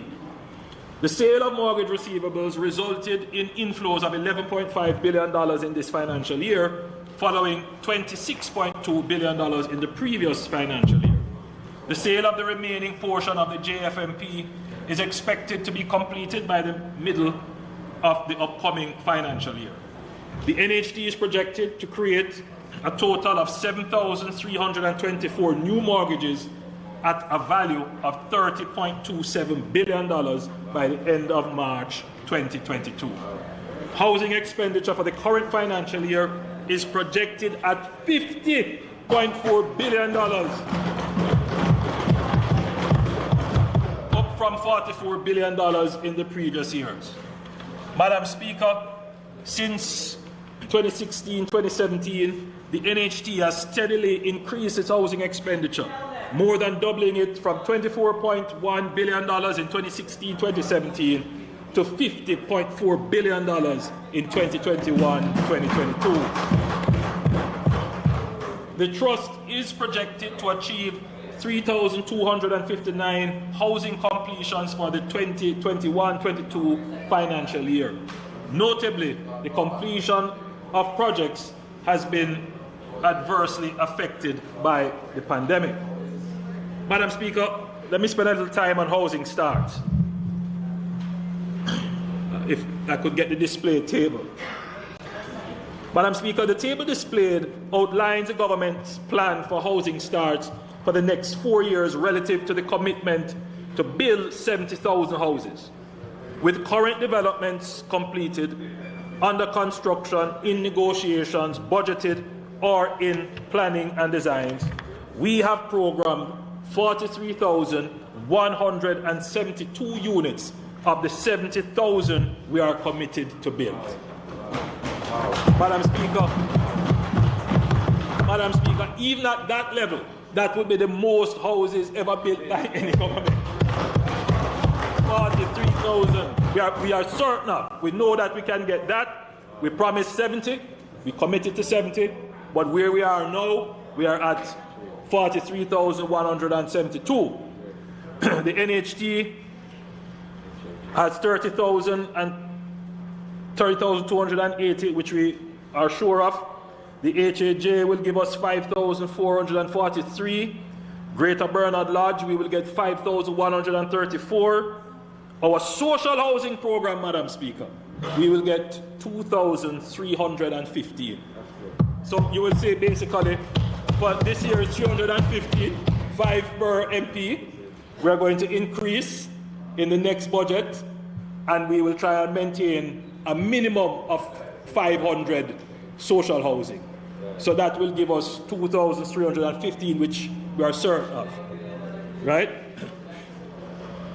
So, Madam Speaker, when you total that, you end up with 43,172. It's a little bit more than that because the UDC has identified some lands that they have in the Caymanas area, and they are actually in the planning stages now of doing a major development in that area, and they are looking at somewhere in the region of 1,000 units in Caymanas.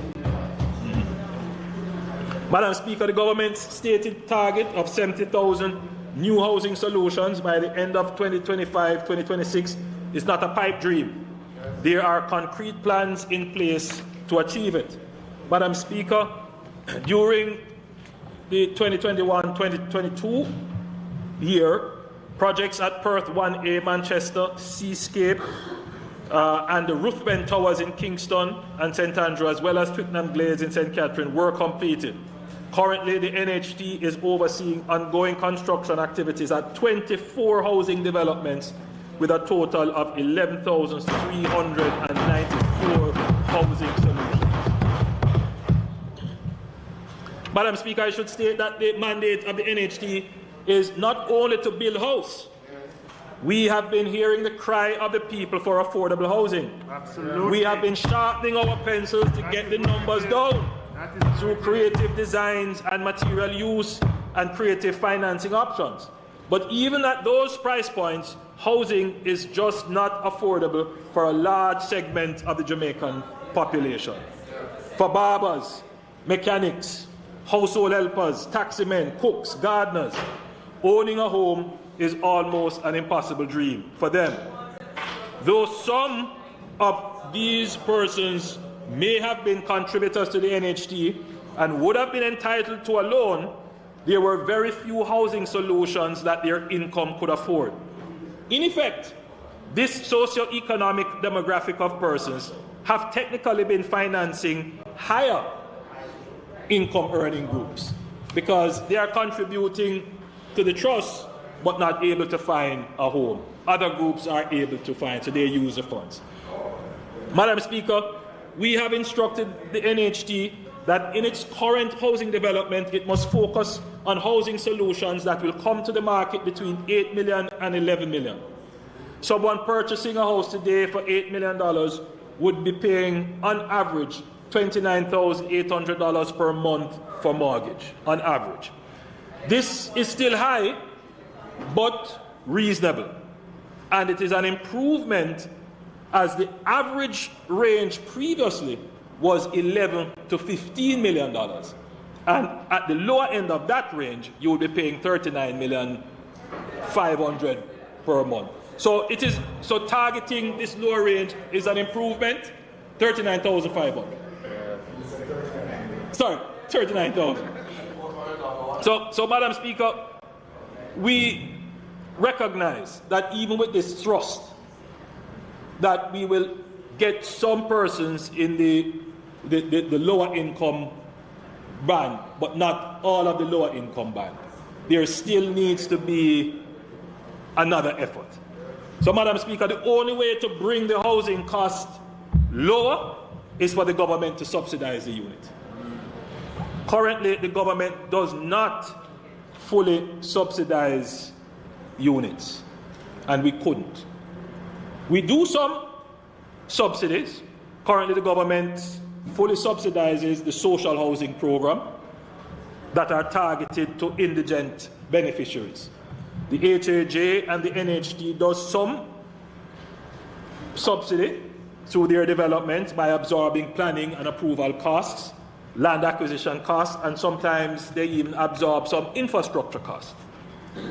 But, Madam Speaker, as I said before, the government could not, in a wholesale way, finance the subsidy of housing. But I think there is a way, Madam Speaker, that the government could make a further contribution to the cost of housing. And that, Madam Speaker, would come through the provision of land. Madam Speaker, I have instructed all the agencies that hold land on behalf of the government to identify and report to the Ministry of Housing all the lands that are considered suitable for housing and or marginal agricultural land.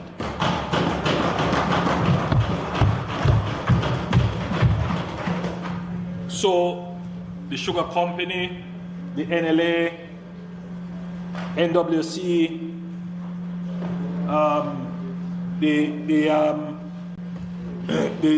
the Railway Corporation, all of these entities, we are now looking at their land banks, and we have appointed a special integrated committee to look at those lands, because what we don't want to do is take agricultural lands for housing. We don't want to do that anymore.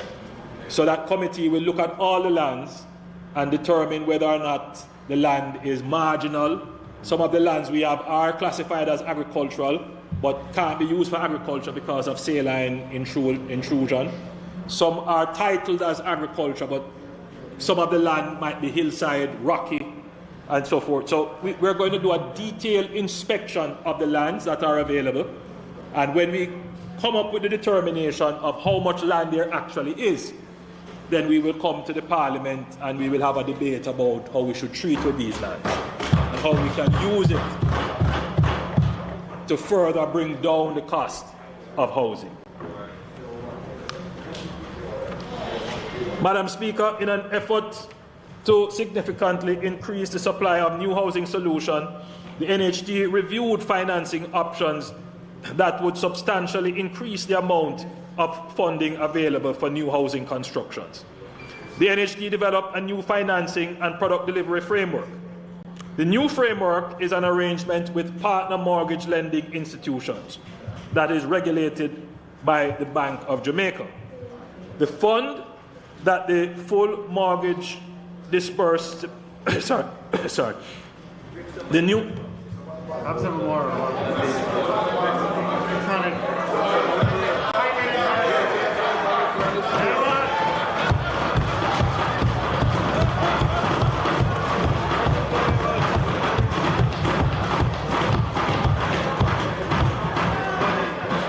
It's honey and lime, nothing else.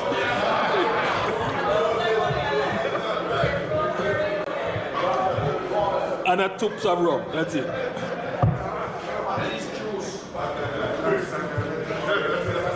The new framework is an arrangement with partner mortgage lending institutions to fund the full mortgage disbursements to NHD contributors, including NHD mortgage benefits, up to 6.5 million.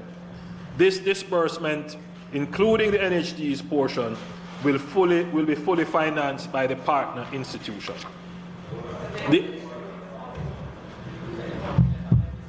Yes.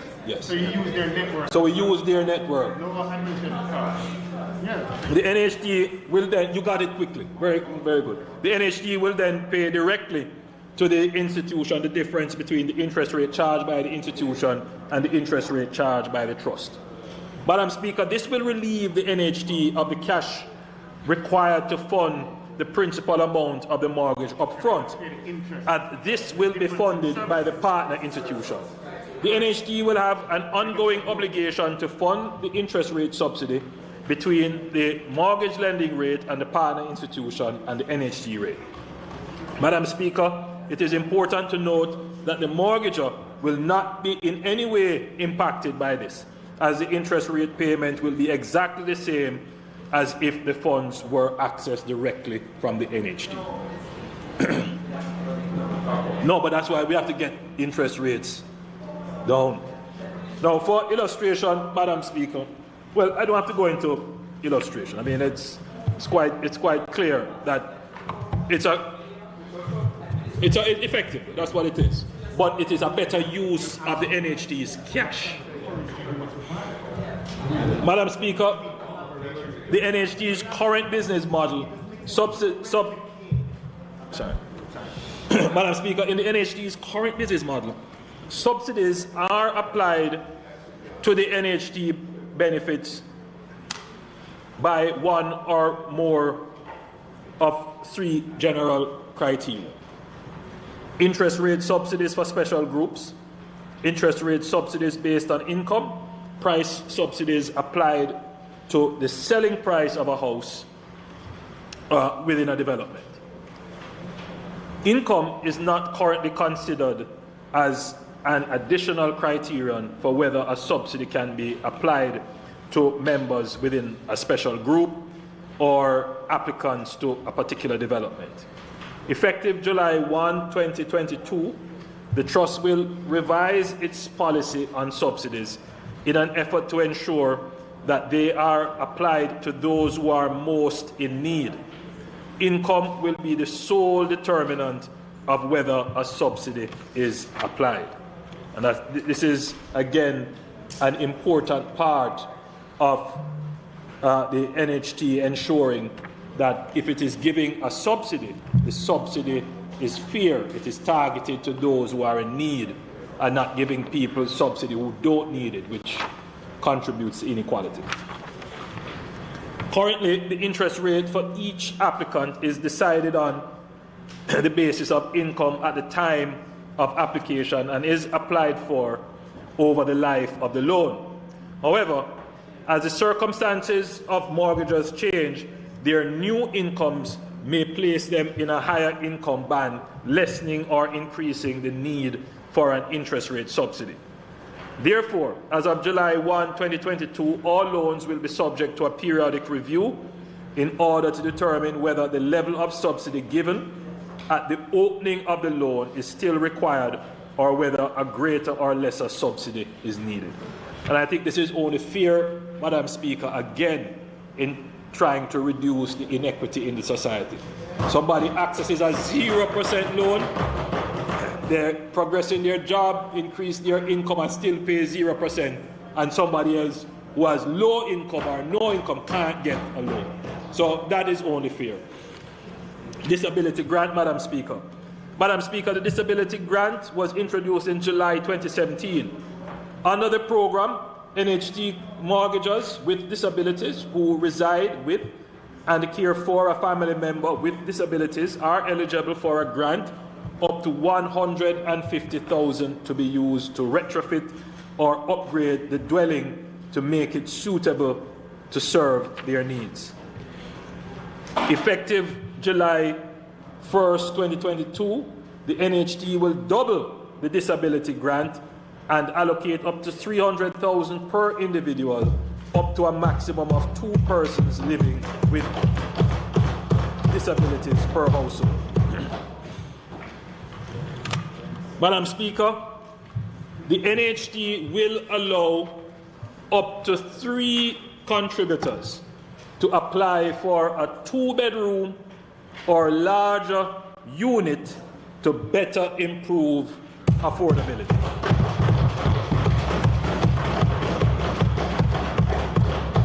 That is a big move, Madam Speaker. This policy position ensures that more persons, particularly family members, can access housing. A key provision of this policy is that proof must be established that the applicants are bona fide family members and have demonstrable kinship ties, wives, husbands, children, siblings, etc., etc. Well, Julian, go be baby yourself. Go be baby yourself.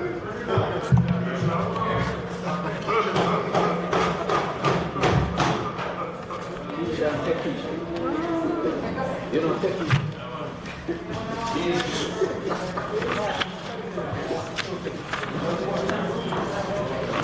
Madam Speaker, I want to spend a little time on our digital infrastructure. And just, I won't go through the whole thing, but Madam Speaker, I want to commend the work of the Ministry of Technology. We know, Madam Speaker, and the NWA. And the NWA. We now have an infrastructure, broadband infrastructure backbone that is now connecting our courts, our schools, and our public offices.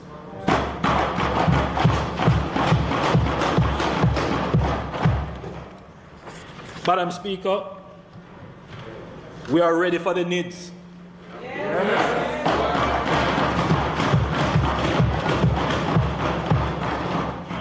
We now have a digital, not just a digital ID, but a digital signature in place. So you are able now to verify transactions. And that is a big step for us, Madam Speaker, in becoming a digital society. The Minister of Finance demonstrated how the new digital currency can be used. Madam Speaker, the critical thing here is that as we increase our digital footprint in, for example, a digital currency and other digital services, we have to provide the backbone, the broadband and other forms of internet connectivity to ensure that those services are reliable. And the health information system. Madam Speaker, we are doing that, and it is moving along quite well. Jamaica will become a digital society.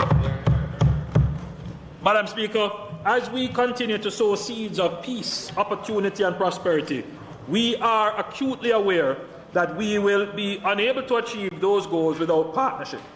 That is why I have prioritized the National Partnership Council and will be taking steps this year to strengthen the Council and continue to work to build consensus around critical areas that affect our country.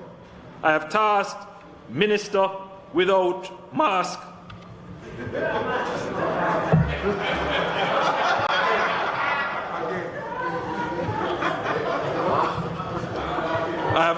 Minister Without Portfolio, Floyd Green, with overseeing the partnership and directed him to take steps to assess and strengthen the engagement.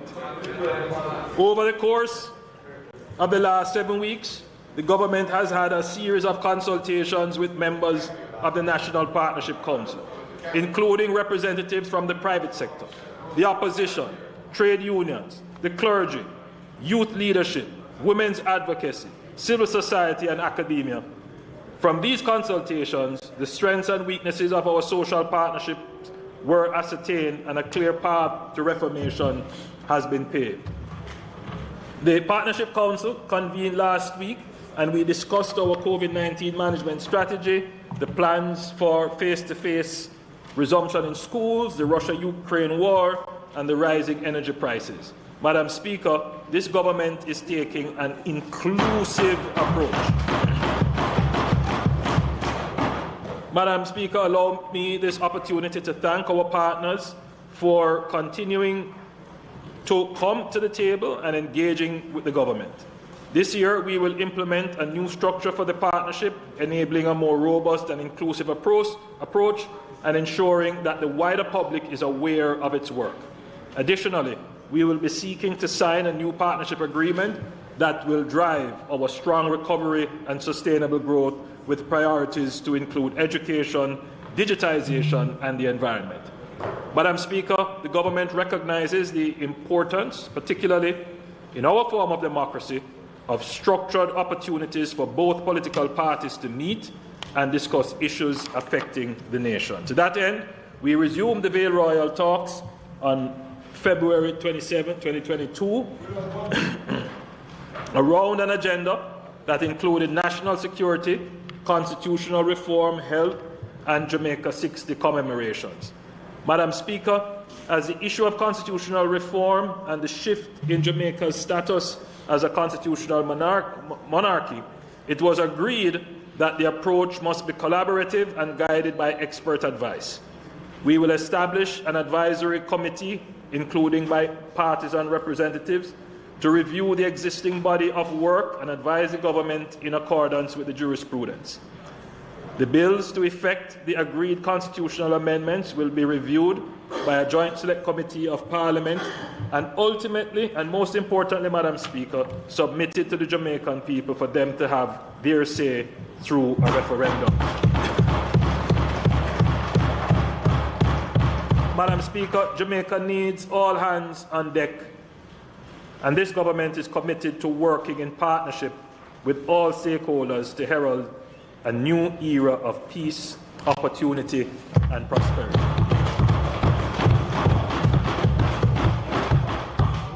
Madam Speaker, as I close,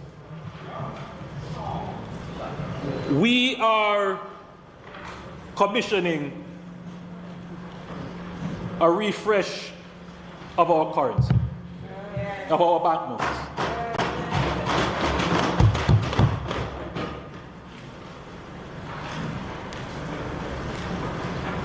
We, Madam Speaker,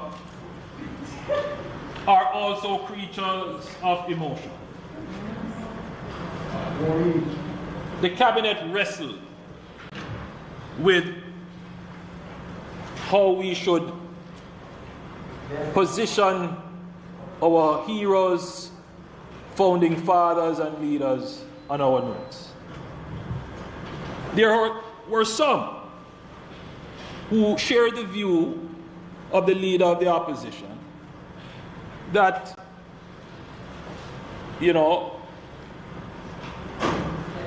Mr. Siaga should get his own note, and Michael Manley should get his own note. There are some, Madam Speaker, who looked at it and said, well, I agree with that position, but then if you did it that way, who would get left off, who would not get on? But the Cabinet, having wrestled with it, decided that these decisions should not be for political benefit.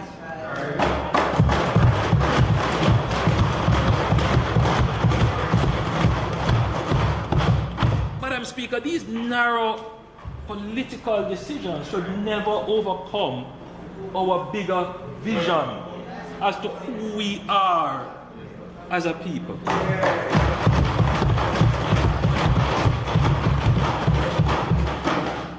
The leader of the opposition rose and gave a presentation which harkened back to the days which we would soon forget.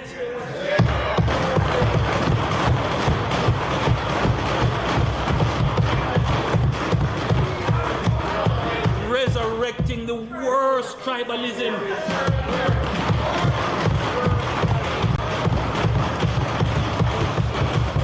Worst tribalism. Madam Speaker, I could stand here and draw all kinds of accusations about the 70s. I could, our history on those things are well documented, but Madam Speaker, I don't see myself in that light. My role, Madam Speaker, is to learn from the past and don't make those mistakes again. My role, Madam Speaker,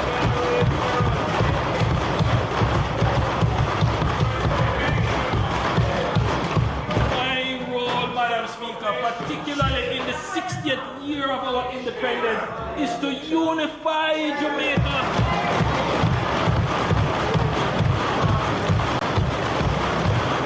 Rise above the petty politics. Our child getting this new currency and seeing both Edward Siaga and Michael Manley together on the bill. That's a powerful image of unity.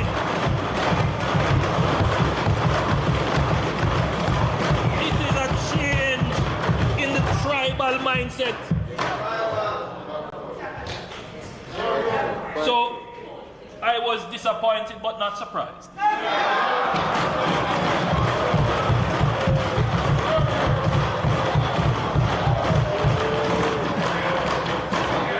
Madam Speaker, as we celebrate our 60th year of independence, we have a lot to be proud of. Jamaica is one of the oldest democracies in the world. You knew that? In fact, Jamaica is the oldest black democracy in the world. Yes. So as we celebrate our 60th year as an independent state, we also celebrate with pride 78 years of being a democratic nation as marked by universal adult suffrage.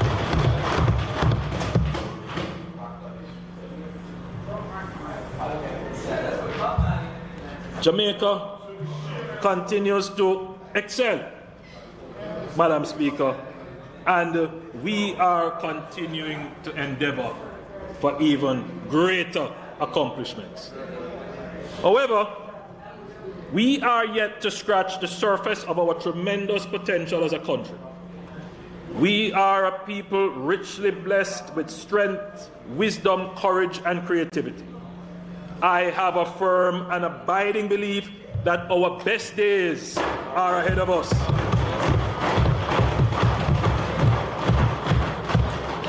Though the road may be rocky and the hill steep, I have unshakable faith in the goodness of my country and countrymen and the resilience of my people.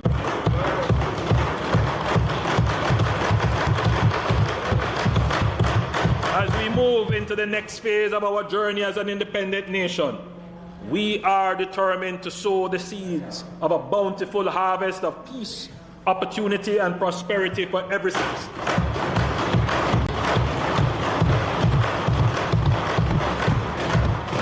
I am inspired every day by Jamaicans who commit their talent, strength, integrity, and wisdom to building our Jamaica, the Jamaica we all want, the Jamaica we all deserve.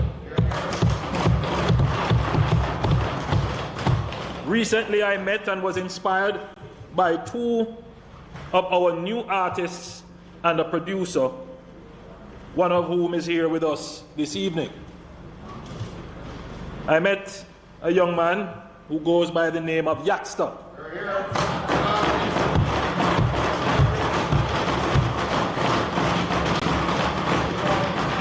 He is known for his hit song, Ambition. I also met Black Hero, who is known for his hit song, It No Easy. And Tandra, who is a music producer and engineer by Big Yard Studios. Yaxter is promoting a positive influence on Jamaican music, and so is Black Hero. Yaxter's top song, released about a year ago, has over 10 million views on YouTube. He says, "Why own a Ferrari with nowhere to park it? Why shop at Louis V when there is a Target? Farming over flossing. Investment over graphing. Inheritance for my seeds of peace, opportunity, and prosperity."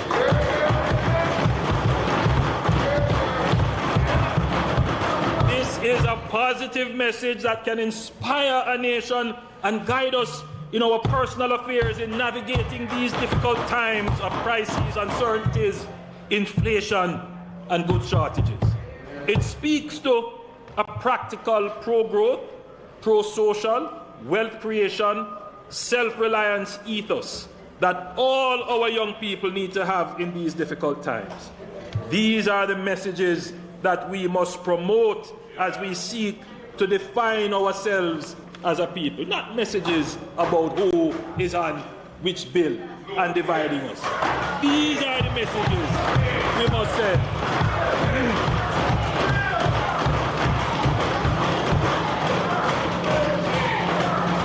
We must say to our people there is no success without sacrifice, no wealth without work.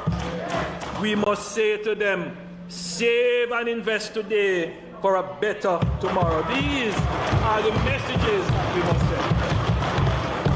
Madam Speaker, this government has an ambitious vision of peace, opportunity and prosperity for Jamaica. And we are sowing the seeds today to achieve that vision for all Jamaicans. Our best days are ahead of us. In 1935, our founding father, Sir Alexander Bustamante, was clear in his commitment to the people of Jamaica. I leave you with his words. Be not afraid. Do your duty towards your countrymen, towards humanity. They will thank you, at least in silence. And at the right time, when the good Lord sees fit, he will bless you, even though you might not be aware of it.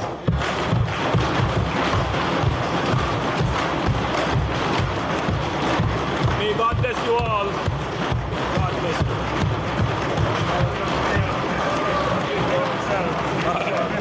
Bring up yourself.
Let me tell you something. I think it's important so much. Listen, girl, you better hold him up.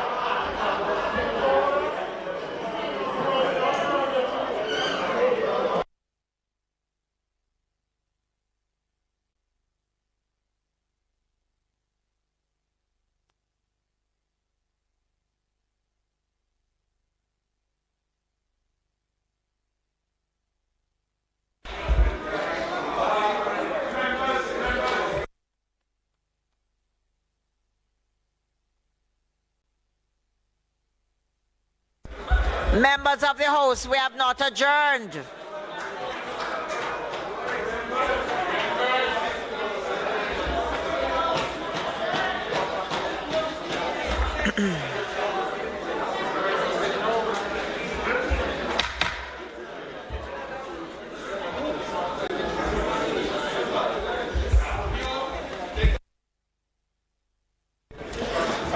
Madam Speaker, I now move that the debate on the Appropriations Act be suspended until Tuesday, March 22nd at 2 p.m.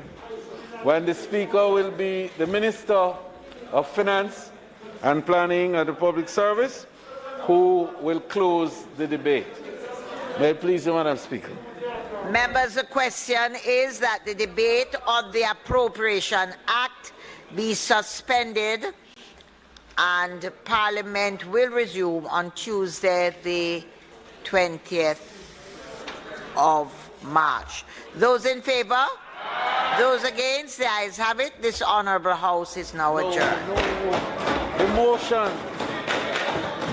No. Madam Speaker, I beg to move that this Honourable House be adjourned until Tuesday, March 22 at 2 p.m. at the George William Gordon House. May it please you, Madam Speaker. The debate has been suspended and this House is now adjourned until Tuesday, the 22nd of March. Those in favour? Those against? The ayes have it. This House is now adjourned.